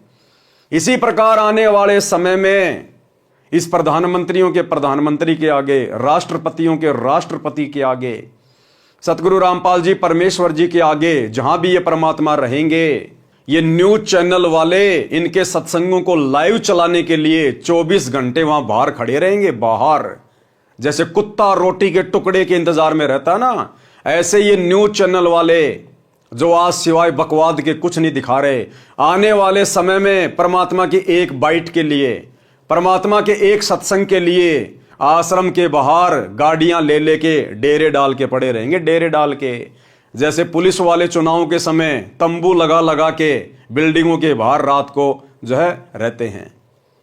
तो परमात्मा ने भीड़ इकट्ठा करने की जरूरत नहीं है। तो आने वाले समय में भक्तों की गैदरिंग नहीं होगी। ये जितने भी आश्रम वर्तमान में बना दिए गए हैं गुरुदेव की गैर हाजिरी में धर्म को धंधा बना के, ये आश्रम परमात्मा अपने परिवार वालों को दे देगा कि भैया तुम लोगों ने इसीलिए तो भक्ति की थी कि हमारे पास में संपत्ति हो, पैसा हो, लो भाई ये आश्रम संभालो, तुम ही संभालो, हमें तुम्हारे आश्रमों की जरूरत नहीं है। तो आने वाले समय में भीड़ इकट्ठा नहीं होगी। सोशल मीडिया ही एकमात्र प्रचार का साधन होगा, माध्यम होगा। इतना भीड़ कभी महाकुंभ में नहीं नहीं हुई, हाँ, और नहीं हुई है और आगे भी कभी नहीं होगी। इसलिए क्या हो रहा है कि ये जाने अनजाने में लोग खींचे चले आ रहे हैं। हाँ। अब देख रहे हो सिर्फ अपने भारतीय नहीं है, विदेशी भी सब खींचे, उनको पता ही नहीं है, मतलब उनको कोई ना कोई ऊर्जा खींच के ला रही है। क्यों ला रही है? क्योंकि ये लास्ट फेज चल रहा है। जैसे बता रहे हैं कि भाई कलयुग का ये एंडिंग है और सतयुग जो है, साथ साथ कलयुग खत्म हो रहा है, साथ साथ सतयुग की स्थापना हो रही है। इसको जितनी जल्दी हो सकता है सब लोग इस सत्य को मान लें। क्योंकि अब बहुत लोग हैं ना ऐसे ही बोल रहे हैं कि ये ऐसे ही ये झूठ है, ये लोगों को डराने के लिए ऐसे बोल रहे हैं। नहीं भाई, हमें क्या जरूरत पड़ी है किसी को डराने की ना। जी। बहुत सारे लोगों ने ये कमेंट किया माता जी, लेकिन बहुत सारे लोग जो है आपके बारे में पॉजिटिव कमेंट किए कि माता जी ने जो भी बातें की थी सारी बातें जो है वो सत्य निकल गए और माता जी का एक बार फिर से इंटरव्यू आना चाहिए और हम लोग आगे अपने जीवन को किस प्रकार से यापन करें, ये तमाम लोग जो है वो जानना चाहते हैं। अच्छा, एक माता जी एक बड़ा सवाल ये है कि आखिरकार महाकुंभ की तरफ जब लोगों का आवागमन शुरू हुआ, लोगों के दिमाग में क्या कुछ बातें चल रही थी कि सब लोग, अगर हम बात करें खींच कर जो है वो महाकुंभ की तरफ आना शुरू हो गए? वो डर ऑटोमेटिकली लोगों को एक डर है जो खींच के ला रहा है। क्योंकि हर इंसान को अपने आप में सब कुछ पता होता है। अब जैसे मैं, आप हो ना, आपको आप क्या हो जे आपसे बेहतर आपको आप जब वो परमात्मा जानता होगा, सिर्फ 2 इंसान जानते हैं। तो आपका वो डर आपको कुंभ में लाएगा डुबकी देने के लिए। लेकिन बात ये है कि भाई डुबकी देने से कुछ नहीं होगा। हर इंसान को इस बार पता है कि हमने क्या कोई बुरे कर्म करे हैं, क्या हमने अच्छे कर्म करे हैं। वो अंदर ही अंदर कोई ना भय एक उनको यहाँ पर खींच के ला रहा है। चाहे वो बड़ी बड़ी सेलिब्रिटीज, कोई भी, आप देख रहे हो किस तरह के लोग आ रहे हैं ना। आगे ध्यान से सुनना वीडियो भाई और बहनों। तो ये एक डर है, क्योंकि कहीं ना कहीं वो जो ऊर्जा है, वो जिसको हम बता रहे हैं कि भाई वो धरती पर आ चुका है। इस बार खुद, मतलब वो जो बाप जी है ना, वो खुद आए हैं। इस बार कोई मिडिल मैन नहीं है। जैसे हम पहले ही बताए हैं कि भाई, क्या कह रही है बहन? इस बार वो बाप जी, वो बाप कौन? सारी सृष्टि का मालिक, सबको रचने वाला, सर्वद्रष्टा, सर्वसृष्टा, अंतर्यामी, नूर अनंत परमात्मा। तो ये बहन कह रही है इस बार वो बाप जी खुद आया, खुद। अरे धिक्कार है सतलोक आश्रमों से जुड़ी हुई 90% संगत को और गुरुदेव के कलयुगी काल प्रेरित बेटा बेटी भाई बंधु रिश्तेदारों को, इन कोऑर्डिनेटरों को। ये जगत वाली बहन है जिसको ना सतगुरु की शरण प्राप्त है, ना जिसको असली आध्यात्मिक ज्ञान प्राप्त है, ना जिसको भक्ति मार्ग प्राप्त है, ना जिसने कभी सतगुरु के सत्संग सुने, और ये भी उस चीज को महसूस कर रही है अपनी कॉमन सेंस से कि अब की बार वो बाप जी खुद आया हुआ, खुद, कोई मिडिल मैन नहीं। मिडिल मैन मानी उसने किसी अवतार को नहीं भेजा, उसने सतलोक से किसी आत्मा को नहीं भेजा। जैसे आप आश्रम वाले भाई बहन अपने गुरुजी को एक आत्मा मान रहे हैं, एक मानुष मान रहे हैं, एक जीव मान रहे हैं कि कबीर जी ने हमारे गुरुजी को भेजा है, हमारे गुरुजी कबीर जी के अवतार हैं, हमारे गुरुजी तो कबीर जी के संदेश वाहक हैं। इस बहन से शिक्षा ले लो और अपने परमात्मा से नाक रगड़ रगड़ के भीख मांगो कि गुरुदेव भगवान हमें सद्बुद्धि दो, हे परमात्मा हम आपके संकेतों को समझ सकें, हमें बुद्धि दो, हमारा ज्ञान योग खोलो। अरे नित्य नियम करते समय पुस्तक को हाथ में लेके किया करो, परमात्मा के आगे खड़े होके, तब जाकर तुम्हारा ज्ञान योग खुलेगा। जब तक तुम नित्य नियम यानी तीनों समय की आरती हाथ में पुस्तक लेकर विधि से नहीं करोगे, अपने बाप के आगे खड़े होकर, तब तक तुम्हारा ज्ञान योग नहीं खुलेगा। सुबह का नित्य नियम करते समय हम परमात्मा से क्या मांगते हैं? सुबह का नित्य नियम अत सर्वलक्षणा ग्रंथ है और हम परमेश्वर से क्या विनती करते हैं? गरीब उत्तम कुल करतार दो, द्वादश भूषण संग, रूप द्रव्य दो, दया करो, ज्ञान भजन सत्संग, शील संतोष विवेक दो, अक्षमा दया इकतार, भाव भक्ति वैराग्य दो, नाम निरालम सार। और आगे क्या मांगते हैं फिर परमात्मा से? योग युक्ति स्वास्थ्य जगदीश दो, सूक्ष्म ध्यान दयाल। सूक्ष्म ध्यान कि हम आपके संकेतों को समझ सकें। तो भैया जब तक आप अपने हाथ में भक्ति बोध लेकर और अपने बापों के बाप सतगुरु रामपाल जी परमेश्वर जी के आगे खड़े होकर आरती नहीं करोगे, आपको ये सूक्ष्म ध्यान का आशीर्वाद नहीं मिलेगा, आपका ज्ञान योग नहीं खुलेगा, आप इसी प्रकार से डामाडोल रहोगे। गरीब माया का रस पिया कर हो गए डामाडोल। आप आश्रम वाले भाई बहन तो इन आश्रमों में जा जाके डामाडोल हो चुके हैं, डामाडोल। गरीब ऐसा सतगुरु हम मिला, ज्ञान योग दिया खोल, और हम सत्सेवकों को सतगुरु रामपाल जी परमेश्वर मिल गए और हमारा ज्ञान योग खोल दिया, क्योंकि हम प्रतिदिन इस पुस्तक को हाथ में लेकर अपने बाप के आगे खड़े होकर अपने मुख से मांगते हैं, मुख से हम आरती करते हैं। और आप लोग लगा के मोबाइल में नित्य नियम, कोई बाथरूम में जाके बैठ जाता है, कोई वापस बिस्तर में लेट जाता है, कोई अपने घर के 20 प्रकार के कार्य करता रहता है।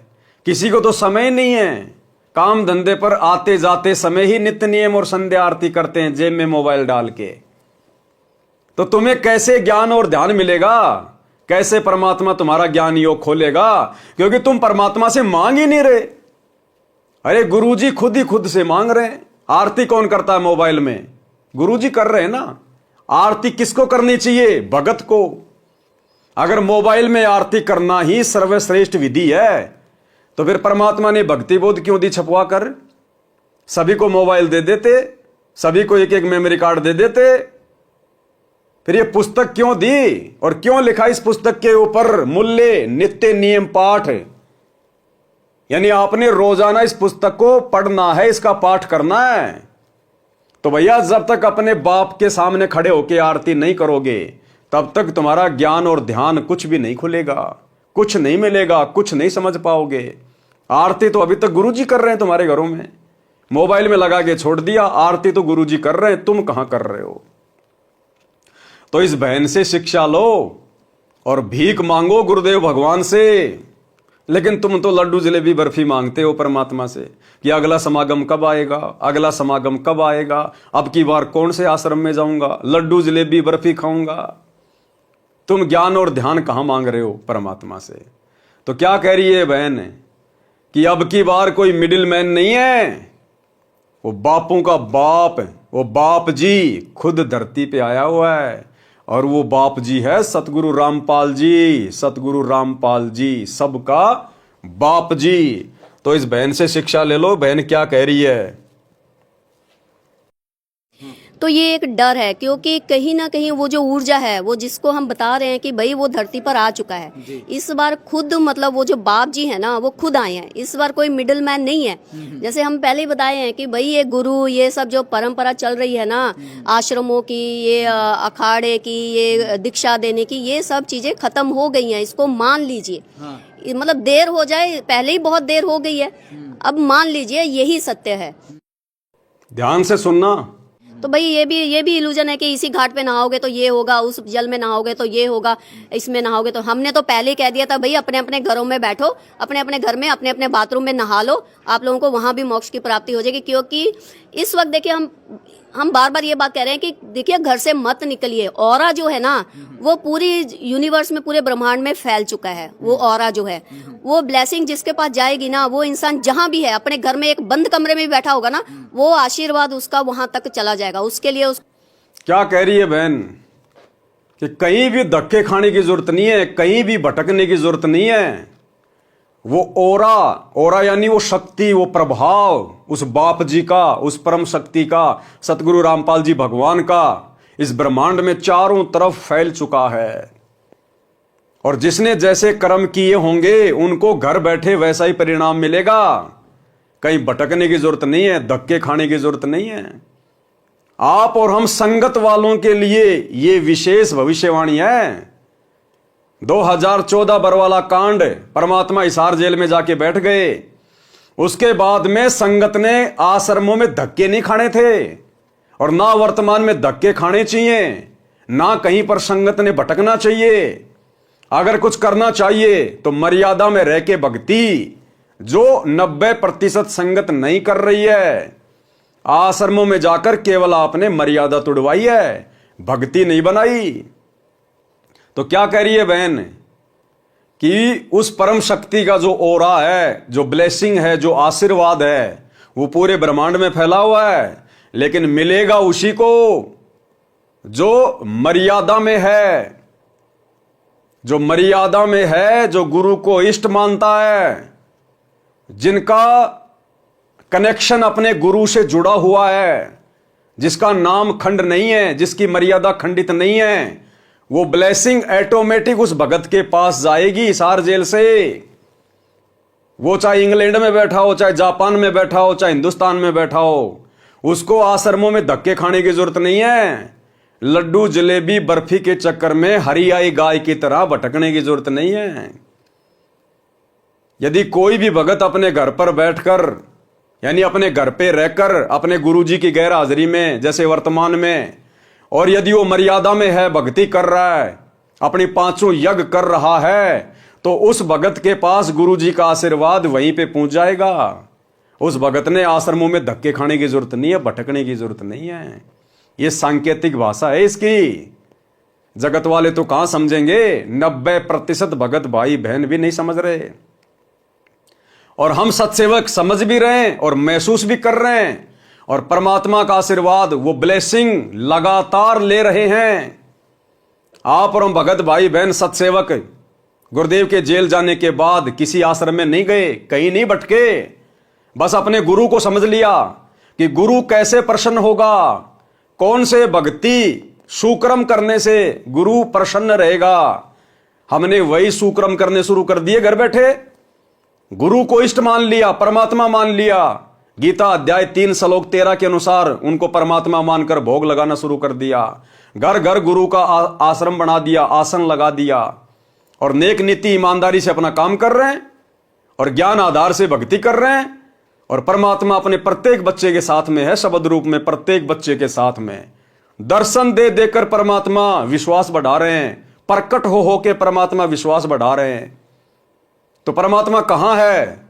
परमात्मा अपने मर्यादित भगत के साथ में है। घट हिम गंगा, घट हिम जमुना, घट हिम है जगदीश, सतगुरु तारेंगे। तो हमने किसी भी जगह भटकने की जरूरत नहीं है। हमने परमात्मा का आशीर्वाद, वो ब्लेसिंग प्राप्त करने वाले अच्छे भक्ति कर्म करने हैं। हमने मर्यादा में रहकर परमात्मा को प्रसन्न करना है, ताकि वो ब्लेसिंग हमें मिलती रहे, और उस आशीर्वाद, उस ब्लेसिंग के बदौलत ही हम भक्ति पर टिक पाएंगे। तो ये बहन ये बात कहना चाह रही है। इस बात को दुनिया वाले तो छोड़ो, हमारे 90% भाई बहन जो आश्रमों से जुड़े हुए हैं वो भी नहीं समझ पा रहे, और स्पष्ट कह रही है कि वो सबका बाप जी खुद आ गया, खुद। तो इस बात को किसने समझा? इस बहन के इन शब्दों को किसने पकड़ा, किसने समझा? केवल सत्सेवकों ने। बाकी वीडियो बना बना के तो आश्रम वाले भी डाल रहे हैं कि इस बहन की भविष्यवाणी सतगुरु रामपाल जी के ऊपर फिट बैठ रही है, फिट बैठ रही है।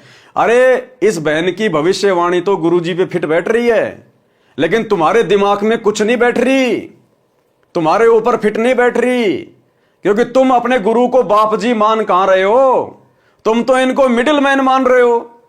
अगर तुम अपने बाप सतगुरु रामपाल जी को बाप जी मान लेते इस बहन के अनुसार, तो भाई तुम उस कागज के टुकड़े दाढ़ी मूंछ वाले कबीर जी की फोटो को अपने घर में रखकर, अपने दरबार में रखकर, अपने लॉकेट में टांग कर, और जून के महीने में उस मुर्दा फोटो को कबीर मानकर, उसका कबीर प्रगट दिवस मनाकर अपने बाप सतगुरु रामपाल जी को मिडिल मैन घोषित ना करते।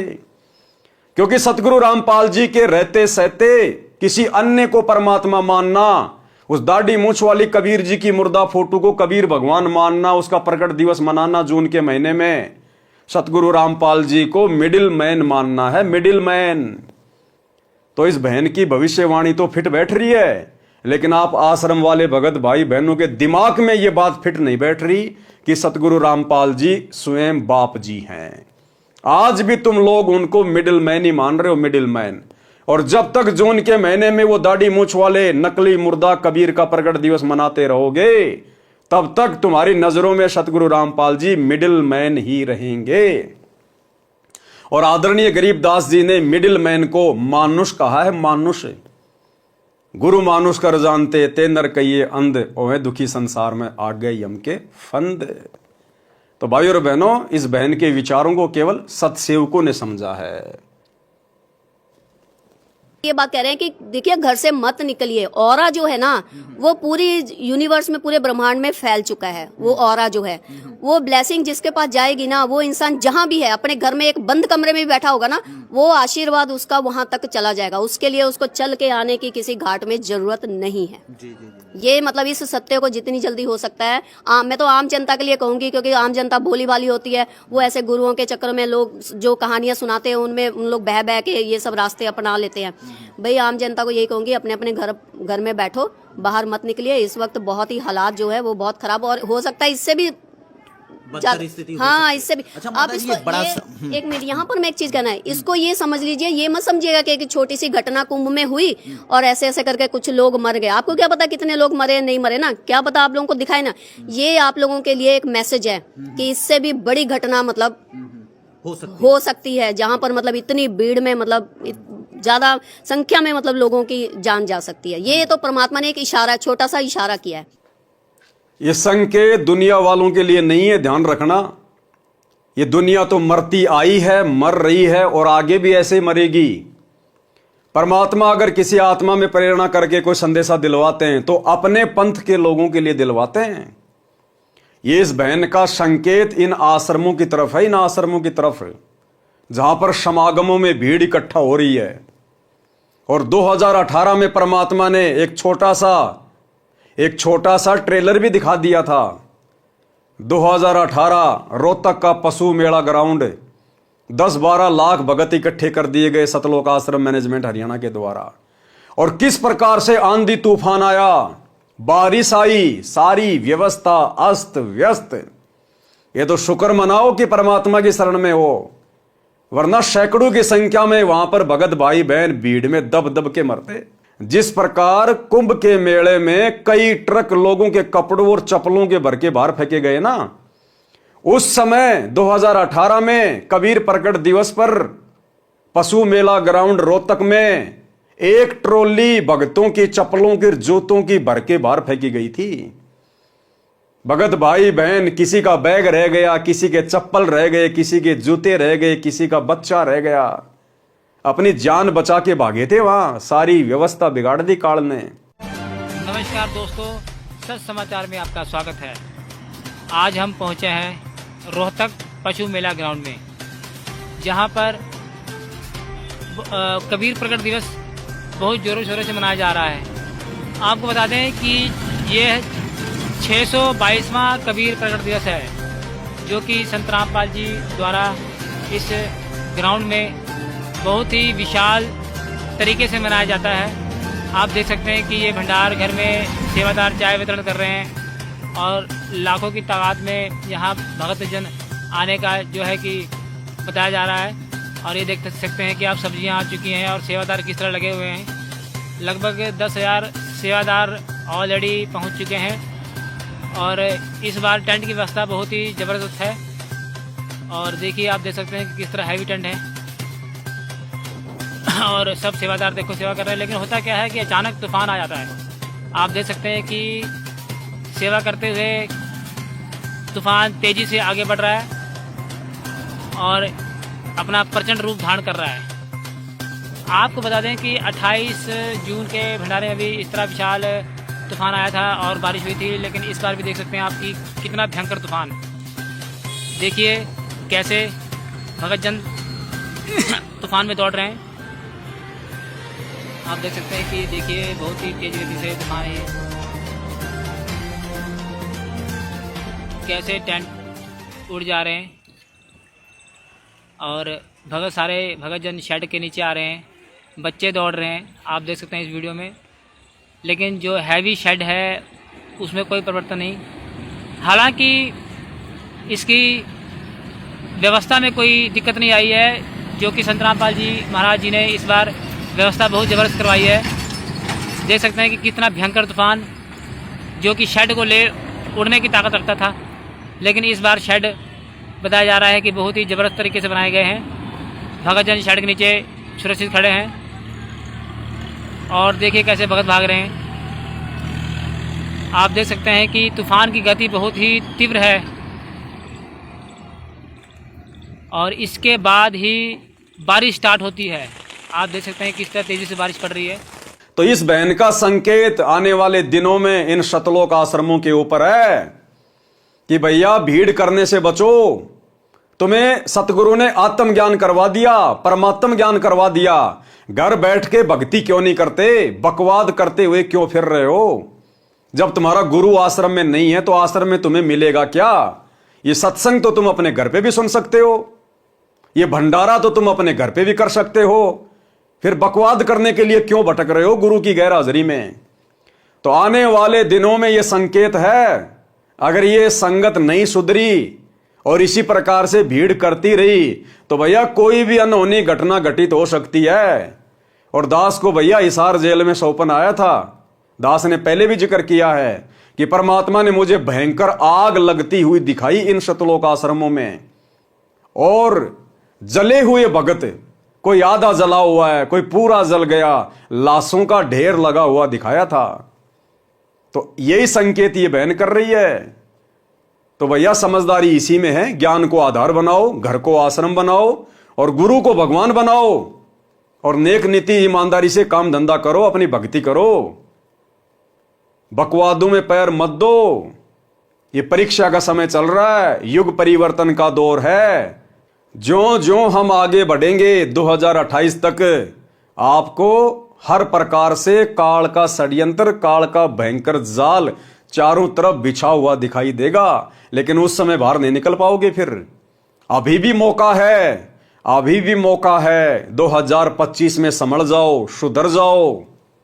हो सकता है ये साल परमात्मा अपने भक्तों को लास्ट मौका दे दे कि भैया 2025 तक भी संभल जाओ, सुधर जाओ। अन्यथा फिर आने वाले समय में पश्चाताप करने का मौका भी नहीं मिलेगा। संभलना तो बहुत दूर की बात है, पश्चाताप करने का मौका भी नहीं मिलेगा। तो इन आत्माओं में परमात्मा ही प्रेरणा करते हैं। और इस बहन की तो घर बैठे बैठे सेवा लग गई। अब इस वीडियो के माध्यम से जितने भी सत्सेवक भाई बहन ये संदेश सुनेंगे, देखेंगे, समझेंगे, उनका विश्वास अपने गुरुदेव भगवान में और ज्यादा दृढ़ होगा। कि हमें तो विश्वास था ही था कि हमारे गुरुदेव सबके बाप जी हैं, लेकिन परमात्मा ऐसी आत्माओं से भी संदेशा दिलवा रहे हैं जो गुरु जी के आसपास भी नहीं है, फिर भी वो संकेतों में कह रही हैं कि वो सबका बाप आ चुका है। अब वो सबका बाप कौन है, ये बात आप और हमें भली भांति पता है। तो इस आत्मा की भी बैठे बैठे सेवा लग गई है। तो भाई और बहनों, अब हम आगे बढ़ते हैं अपने आज के टॉपिक के ऊपर। तो यही सारी बातें बार बार केशव जी कबीर परमात्मा से कह रहे हैं कि हे परमात्मा, आप सतलोक को वापस चलो। आप कैसे इन लोगों को ज्ञान समझाओगे, कैसे ये लोग भक्ति करेंगे? ना इनका शरीर ढंग का, ना इनके विचार ढंग के, शरीर में इनके नरक भरा पड़ा है। तो केशव जी ने भी हाथ खड़े कर लिए। इसलिए ये बहन कह रही है कि किसी मिडिल मैन की बस की बात नहीं है। ये कलयुग की बिचली पीढ़ी है। बाप जी ने खुद ही आना है, और बाप जी खुद 8 सितंबर 1951 को आ चुके हैं, और सन 1994 से अपना यथार्थ 13वां कबीर पंथ शुरू करके सतयुग की शुरुआत कर चुके हैं। हे कबीर जी, ये सब अहंकारी जीव हैं, इनको कैसा ज्ञान और ध्यान बताया जा सकता है? ये कैसे भक्ति करेंगे? हे कबीर जी, आप इनमें कहां फंसे बैठे हो?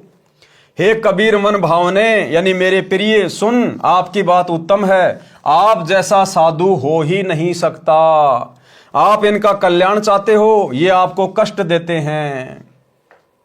गुरुदेव भगवान हमारा कल्याण चाहते हैं, भक्तों का भी और जगत का भी, क्योंकि परमात्मा के तो सभी बच्चे हैं। लेकिन जगत वाले भी अपने बाप को ना समझकर पिछले 30 वर्षों से इनके साथ में अभद्र व्यवहार करते आ रहे हैं, और खुद के भगत भी अपने बाप को ना समझकर बरवाला कांड को करवाने में विशेष भूमिका निभा चुके हैं। जजों को भड़का के, प्रशासन को भड़का के, जजों के खिलाफ 3 पुस्तकें लिखकर और बरवाला कांड में अपनी मनमानियां करके हम भगत भी अपने भगवान को दुखी कर चुके हैं।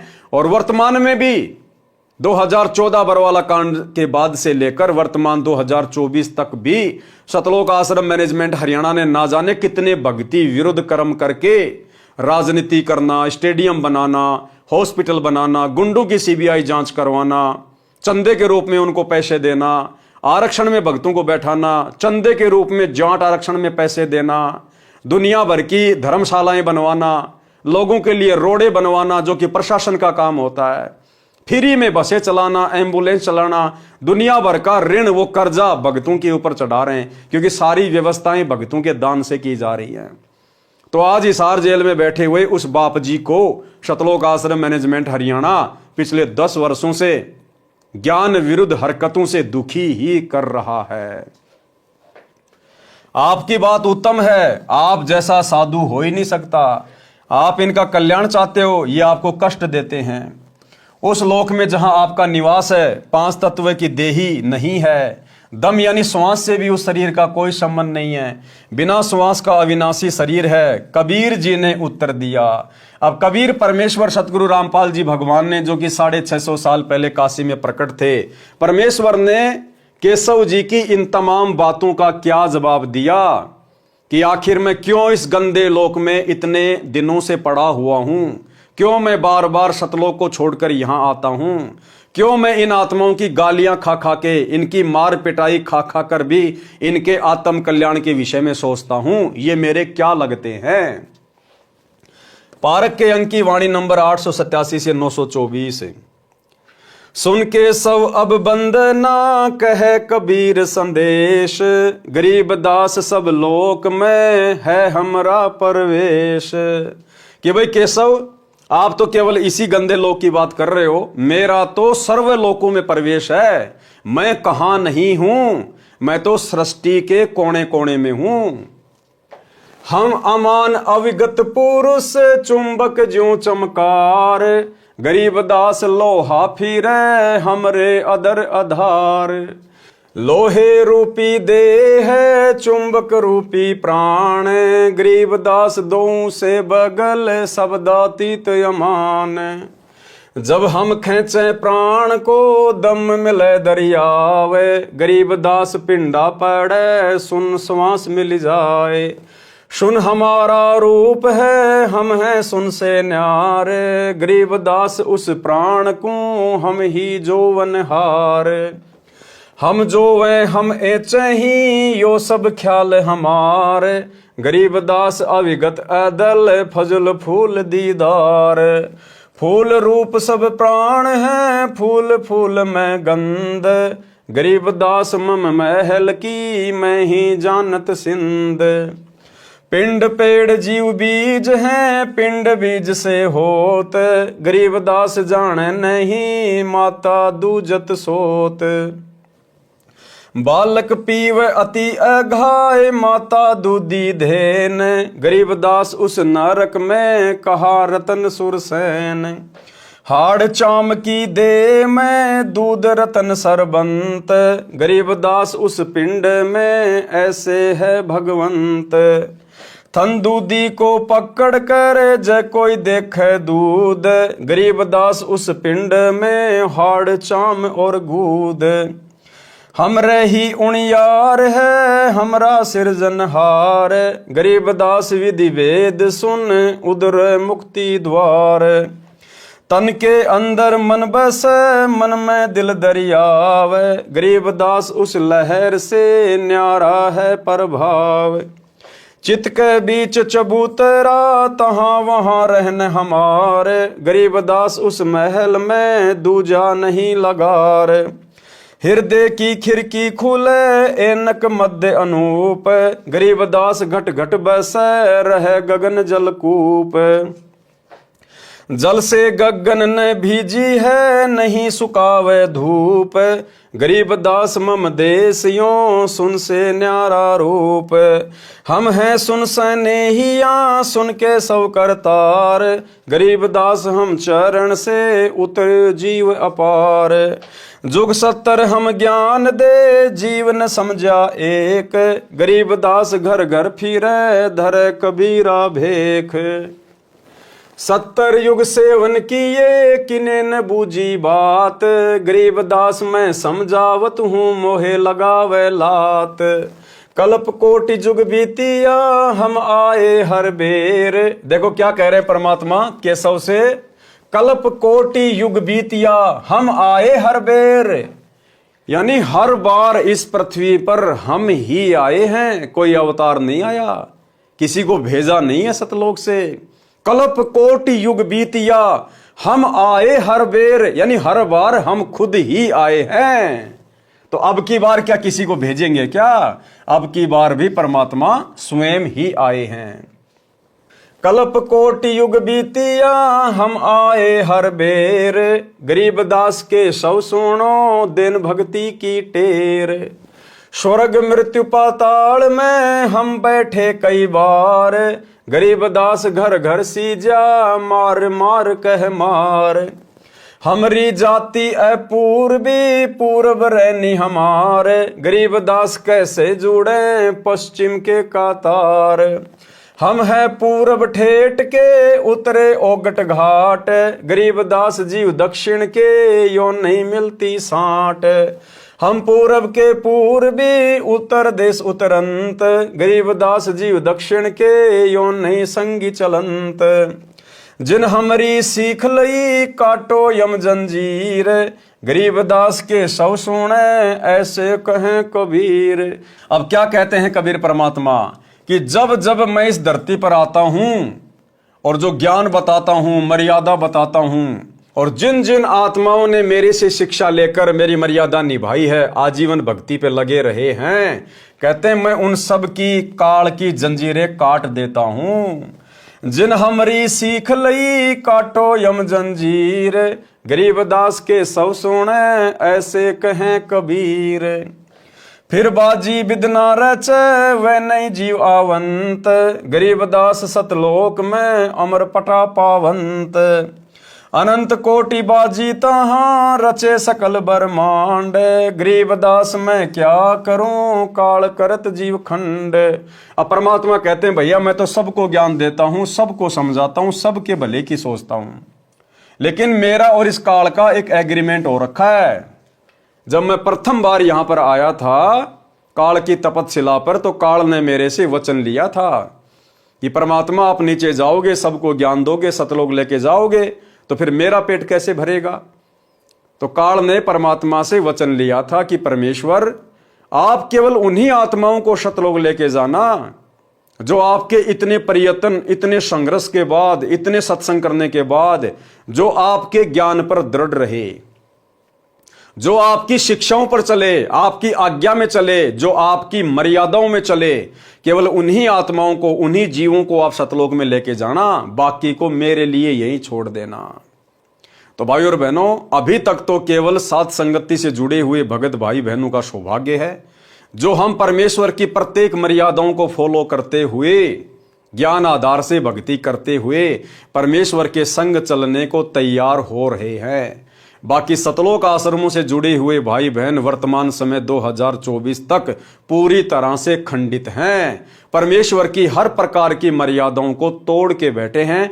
देखा देखी में महाभारत की गांधारी की तरह आंखों पर जानबूझकर काली पट्टी बांध कर बैठे हुए हैं। अनंत कोटि बाजी जहां रचे सकल ब्रह्मांड, गरीब दास मैं क्या करूं काल करत जीव खंड। किलों काल निकंद हूं जीव विध्वंस नहीं होए, गरीब दास जुल्हा कहे शब्द न बूझे कोई। परमात्मा कहते हैं, भाई केशव, मैं इतना सक्षम हूं, इतना समर्थ हूं, मैं इस काल को बांध के रख सकता हूं, बांध के। किलों काल निकंद हूं, कील मानी बांध देना, निष्क्रिय कर देना, और यह काल मेरी किसी भी आत्मा को परेशान नहीं कर सकता यदि कोई मेरे शब्द के ऊपर टिका रहे तो।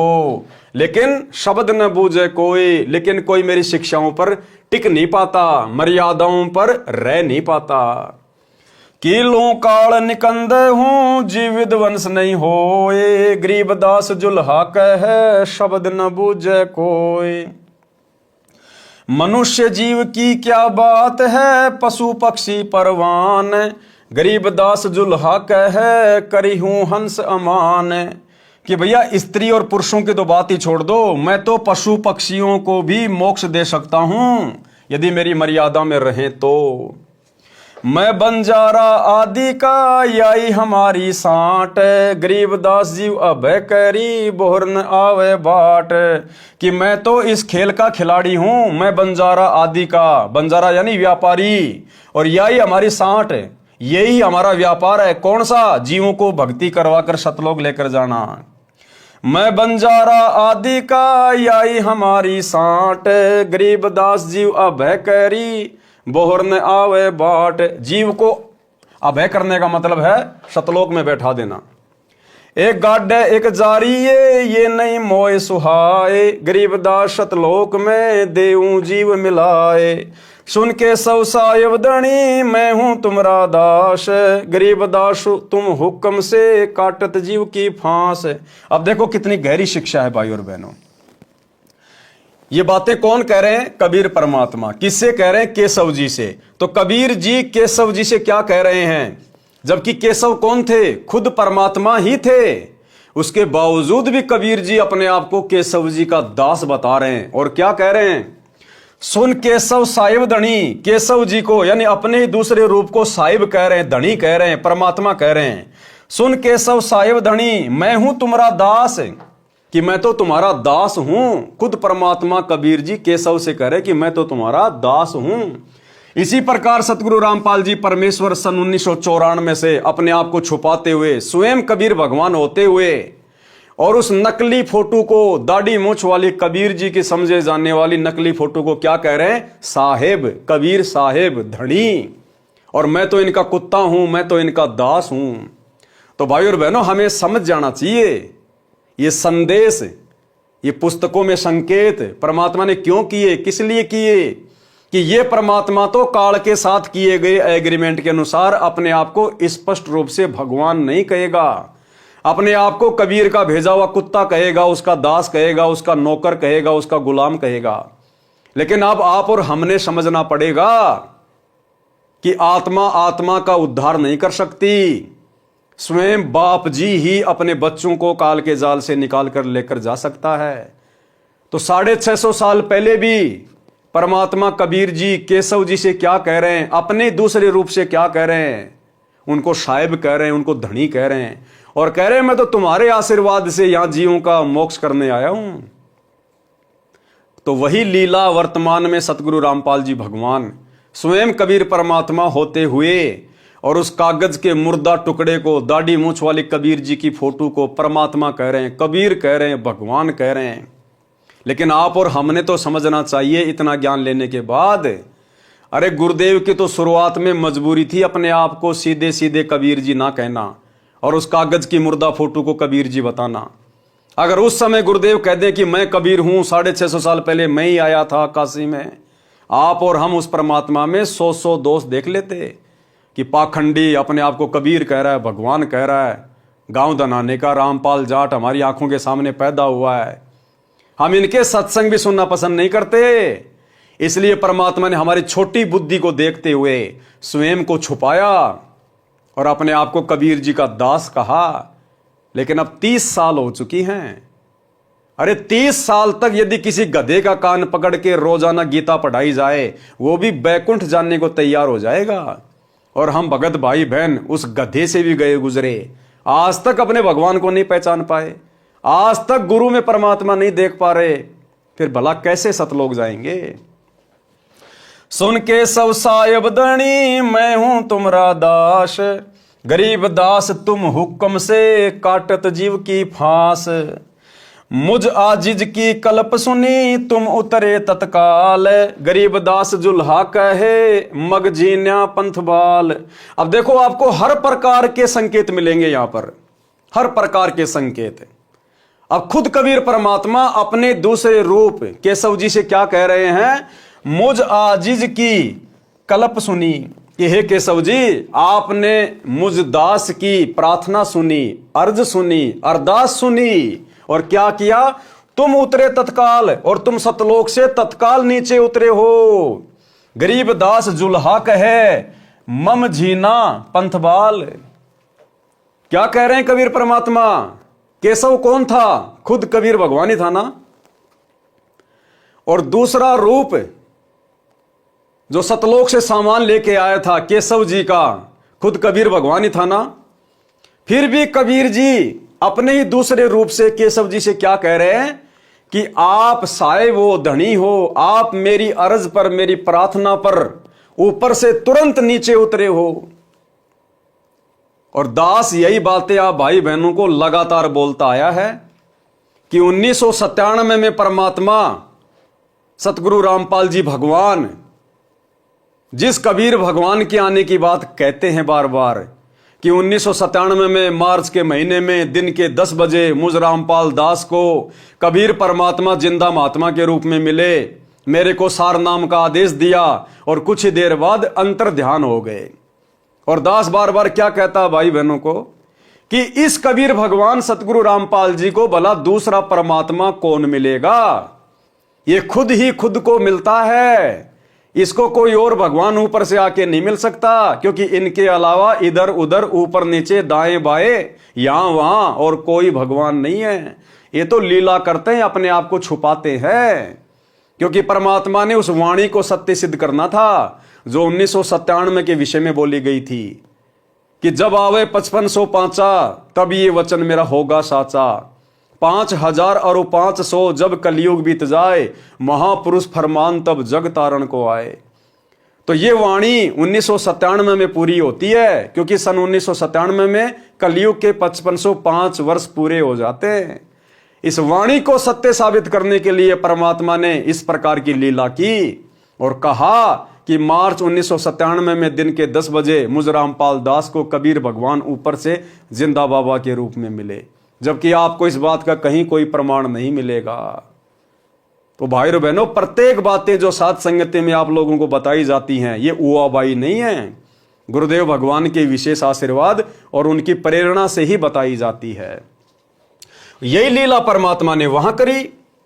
केशव बंजारा उनका खुद का रूप, और खुद के रूप से कह रहे हैं कि आपने मेरी अर्ज सुनी, आपने मेरी अरदास सुनी और आप सतलोक से 9 लाख बॉडी लेकर आए, भंडारे का सामान लेके आए, आप तत्काल नीचे उतर के आ गए। कौन आया तत्काल नीचे उतर के? अपने दूसरे रूप में खुद कबीर भगवान ही तो थे। तो यही लीला परमात्मा अपने आप को छुपाते हुए वर्तमान में कर रहे हैं। मुझ आजिज की कल्प सुनी तुम उतरे तत्काल, गरीब दास जुल्हा कहे ममझी ना पंथ बाल। 9 लख बोडी उतरी के सब कसत करंत, गरीब दास मम कारणे भक्ति स्वरूप भगवंत। सुन स्वामी साहेब धणी करहूं अर्ज अनेक, गरीब दास जुल्हा कहे पूर्ण कीने भेष। कामधेनु कल वृक्ष तू मैं एक तुमरा फूल, गरीब दास के शवधनी सदा संग मखमूल। अब बताओ केशव जी को कितनी महिमा दे रहे हैं कबीर परमात्मा कि तुम तो स्वयं कामधेनु की तरह हो, तुम तो कल्प वृक्ष की तरह हो, और मैं तो तुम्हारे सामने एक फूल की भांति हूं, जो आप 18 लाख लोगों के लिए भंडारा लेके आ गए, जबकि सारा काम कौन कर रहे थे बैठे बैठे? स्वयं धनी। तुमसे संगी संग है हमरे कछु ना चाहे, गरीब दास सतगुरु धैणी उतरे माल भराए। पूर्ण ब्रह्म कृपा निधान सुन के सौ करतार, गरीब दास मुझ दीन की रखियो बहुत संवार। अब बताओ, खुद कबीर परमात्मा सारी सृष्टि का मालिक और अपने दूसरे रूप केशव को कह रहा है कि आप मेरी संभाल रखना, आप मेरा ध्यान रखना, आप तो सारी सृष्टि के मालिक हो, कृपया निधान हो, और गरीब दास मुझ दीन की रखियो बहुत संभाल। खुद भगवान अपने दूसरे रूप से कह रहे हैं कि आप मुझे संभालते रहना समय समय पे। इसी प्रकार सतगुरु रामपाल जी परमेश्वर स्वयं कबीर परमात्मा होते हुए भी अपने आप को कबीर जी का दास कहते हैं, उनका गुलाम कहते हैं, उनका कुत्ता कहते हैं कि उस परमात्मा ने दास को शक्ति दे रखी है। भाई और बहनों, 650 साल पहले वाली वही लीला चल रही है, और हमने अपने गुरुदेव को समझना पड़ेगा, परमात्मा मानना पड़ेगा, नहीं तो हमारा काम 650 साल पहले की तरह अधूरा ही रह जाएगा। कबीर जी वचन। अब कबीर परमेश्वर जी क्या कह रहे हैं? सरलार्थ किया है परमात्मा ने उन तमाम वाणियों का। पारक के अंक की वाणी नंबर 887 से 924 का सरलार्थ है। कबीर जी ने कहा कि हे केशव, मेरा निवेदन सुन, मैं सब स्थानों पर विद्यमान हूं, मैं सर्वव्यापक हूं। जैसे गऊ बच्चे को जन्म देती है, गाय के शरीर में रुधिर भी है यानी खून भी है, गोबर पेशाब भी है, मांस भी है, हड्डियां भी हैं, उसी शरीर में बच्चे के लिए दूध भी बन गया है। इसी प्रकार सत्य साधना करने से इसी रुधिर व मल भरे मानव शरीर में परमात्मा भी प्रकट हो जाता है, भक्ति की शक्ति बन जाती है, जीव का मोक्ष हो जाता है। बच्चे के जन्म से पहले यदि गाय या भैंस के थन को चीर फाड़ कर देखें तो दूध नहीं मिलेगा, मांस व रक्त मिलेगा। बच्चा उत्पन्न होने के पश्चात दूध की बाल्टी भर देती है। हे केशव, अपना सृजनहार अपने उनियार जैसा है, यानी मानव स्वरूप है। ये सब वार्ता मानव को समझाने के लिए है। मैंने यानी कबीर जी ने, जो काल से अधिक प्रभावित है, कर्महीन है, उनको 70 युग तक तत्व ज्ञान समझाया। जुग 70 हम ज्ञान दिया, जीव न समझा एक भी जीव नहीं समझा। मैं घर घर भिन्न भिन्न वेश धारण करके जाता हूं, समझाना चाहता हूं, मेरे को लात मारते हैं। हे केशव सुन, मैं करोड़ों कल्पों तक बार बार सच्ची भक्ति करने की प्रेरणा करने स्वर्ग लोक, पाताल लोक तथा पृथ्वी लोक पर कई बार गया और आया हूं। ये जीव मेरे पीछे पड़ जाते हैं, कहते हैं कि ये झूठा ज्ञान कहता है, इसको मारो मारो। 2006 का क्रोथा कांड, 2014 का बरवाला कांड, वर्तमान में हिसार जेल में बैठे हुए, और 2000 से पहले सन 1994 से 2000 तक गांव गांव जाकर परमात्मा सत्संग करते थे, जीवों को समझाया करते थे।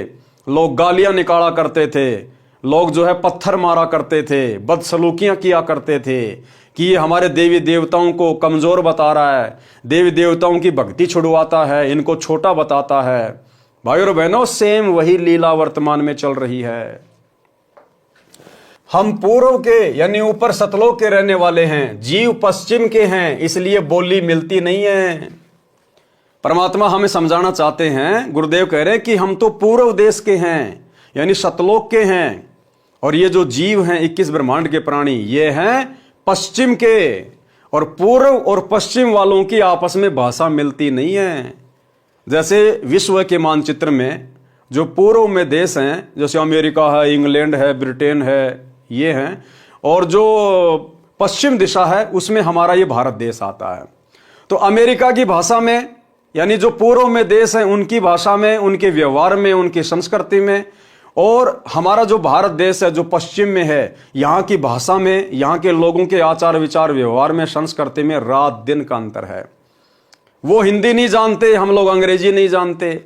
इसी प्रकार परमात्मा कहते हैं कि मैं तो पूर्व देश का रहने वाला हूं, सतलोक का रहने वाला हूं, और ये हैं पश्चिम के। इसलिए ये मेरे तत्व ज्ञान को इतनी जल्दी और इतनी आसानी से समझ नहीं पा रहे हैं, जिस कारण से ये मेरा विरोध करते हैं। हम पूर्व के यानी ऊपर सतलोक के रहने वाले हैं, जीव पश्चिम के हैं, इसलिए बोली मिलती नहीं है। पश्चिम यानी काललोक के निवासी हैं, यानी हमारे ज्ञान को समझ नहीं पाते। इनको काललोक का लोकवेद पढ़ा रखा है। मेरी कोशिश है कि इनको नरक से निकालूं। जिन्होंने हमारी शिक्षा यानी उपदेश मान ली, दीक्षा ले ली, उनके जम जंजीर काल के लोक के पाप कर्मों के बंधन को समाप्त कर देता हूं। इस बात को केशव भी सुन रहा था तथा प्रभावित हो रहा था। कबीर जी ने कहा कि वे मेरी शरण वाले सत्य भक्ति करके सतलोक में चले जाते हैं, वहां पर अमर पट्टा यानी अमर पद प्राप्त करते हैं। वे कभी जन्म मृत्यु के चक्कर में नहीं गिरते। मैंने यानी कबीर जी ने अनंत करोड़ दुनिया बनाई है, अनंत करोड़ ब्रह्मांड बनाए हैं। मैं इतना सक्षम हूं, परंतु काल जीव का नाम खंड करवाकर मेरे से दूर कर देता है। बताओ मैं क्या करूं? मैं काल को कील दूं यानी बांध दूं, किसी भी जीव को कष्ट नहीं होगा, सब सतलोक में चले जाएंगे, परंतु मेरे ज्ञान को कोई नहीं मानता, न सुनता है। कबीर जुलाहा ये कह रहा है कि मानव की तो बात ही क्या, पशु पक्षियों को भी सुखी कर दूं। मैं तो सदा का बंजारा यानी व्यापारी हूं।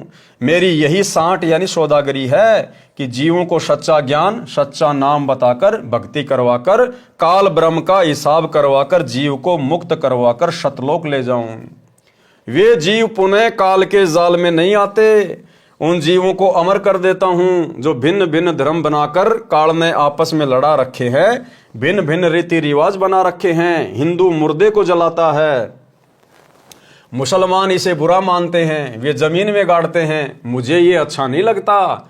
मैं चाहता हूं कि ये तत्व ज्ञान समझें, एक हो जाएं, सत्य साधना करें, सतलोक जाएं, सदा सुखी रहें। डबल रोल करके कबीर जी ने कहा कि हे केशव, हे मालिक, मैं तो आपका दास हूं। डबल रोल करके क्या कहा केशव से कि हे मालिक, मैं तो आपका दास हूं, आपका नौकर हूं। अब सतगुरु रामपाल जी भगवान भी तो उस कागज की मुर्दा डाढ़ी मूंछ वाली कबीर जी की फोटो के आगे हाथ जोड़ के यही कहते हैं कि हे परमात्मा, मैं तो आपका दास हूं, आपका नौकर हूं। तो क्या वो कबीर जी केशव जी के दास थे? क्या नौकर थे? आप और हमें पता है ना, नहीं थे। इसी प्रकार सतगुरु रामपाल जी भगवान ये बापों के बाप हैं, स्वयं कबीर भगवान है। आप और हमें भक्ति समझाने के लिए परमात्मा एक प्रकार से दास की भूमिका कर रहे हैं।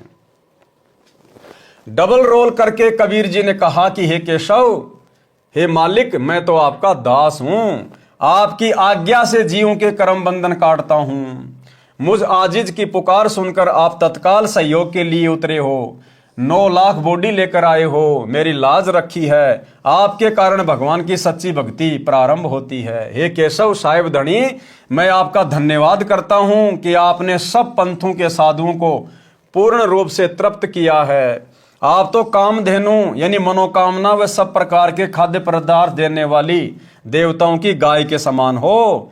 मैं आपका छोटा सा फूल यानी बच्चा हूं। अब बताओ, खुद भगवान अपने दूसरे रूप को केशव को कह रहा है, मैं तो आपका बच्चा हूं।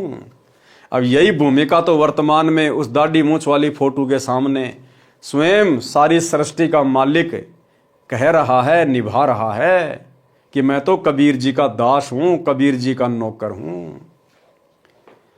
आप जैसे साथी मेरे साथ हैं, फिर मुझे क्या चाहिए? अरे ये शब्द तो आप और हमने कहने चाहिए कि हे गुरुदेव भगवान, आप जैसा साथी हमारे साथ है तो फिर हमने और किस बात की जरूरत है, फिर हमें क्या चाहिए? मेरे सतगुरु धनी, आप माल भरकर उतरे हो। हे पूर्ण ब्रह्म केशव करतार, मेरी अर्ज सुनो। मुझ दीन का बहुत ध्यान रखना, काल लोक में मेरी सुध लेते रहना। खुद परमात्मा होने के बावजूद भी अपने आप को छुपा रहे हैं। तो आज कैसे खुल्लम खुल्ला कह देंगे कि मैं कबीर हूं?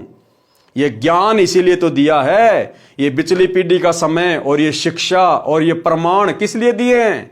कि हम अपने गुरु को पहचान लें कि हमारा गुरु किसी का नौकर नहीं, हमारा गुरु कोई दास नहीं, कोई आत्मा नहीं, बापों का बाप है, कोई मिडिल मैन नहीं है, स्वयं कबीर भगवान है। पारक के अंक की वाणी नंबर 925 से 930। सुन कबीर के सौ कहें जो कुछ करो सो कीन, गरीबदास मुख्तार तुम दीन बेदीन। सुन सतगुरु तो से कहूं तुम हो दीन दयाल, गरीबदास आदीन में तुम साहिब अबदाल। अनंत कोटि ब्रह्मांड को त्यारत लगे न बार, गरीबदास के शौक हैं तुम ही दारमदार। तुम ही दारमदार हो यहाँ कल्प नहीं इंच, गरीबदास के शौक हैं तुम रे ही परपंच। तुम परपंची आदि का अनंत जीव तुम त्यार, गरीबदास के शौक हैं तुमको ली घनसार। अनंत लोक ताना तण्या गुद्दी गाठी तू बीन, गरीबदास के शौक हैं तुमको ली परवीन। केशव जी के वचन तथा भंडारा संपन्न की वाणी। अब भाई और बहनों, आज की वीडियो में हम केवल इतना ही लेंगे। कल रात्रि 8 बजे सभी भाई बहन फिर से लाइव जुड़िएगा। आगे कबीर परमात्मा की और केशव जी की और क्या क्या बातचीत होती है, और काशी में जो भंडारा परमात्मा ने करवाया अपने 18 लाख से अधिक आत्माओं को, फिर उसमें परमेश्वर ने और क्या क्या ज्ञान गोष्ठी की, और किस प्रकार से आत्माएं भंडारा लेकर तृप्त हुई, और कैसे परमात्मा की जय जयकार करने लगी, और कैसे सिकंदर लोदी का धार्मिक गुरु शेख तकी अंत में फिर भी बाज नहीं आया, और कैसे परमात्मा ने अंत में उसको उसके कर्मों की सजा दी। तो कल रात्रि 8 बजे सभी भाई बहन फिर से लाइव जुड़िए। तब तक गुरुदेव भगवान हम सबको आज्ञा दें, इजाजत दें, आशीर्वाद दें। बंदी छोड़ सतगुरु रामपाल जी भगवान की जय हो। भाई जो गुरु बचन पे डट के, कट गे फंद 84 के, कट गे फंद 84 के, कट गे फंद 84 के। भाई जो गुरु बचन पे डट के, कट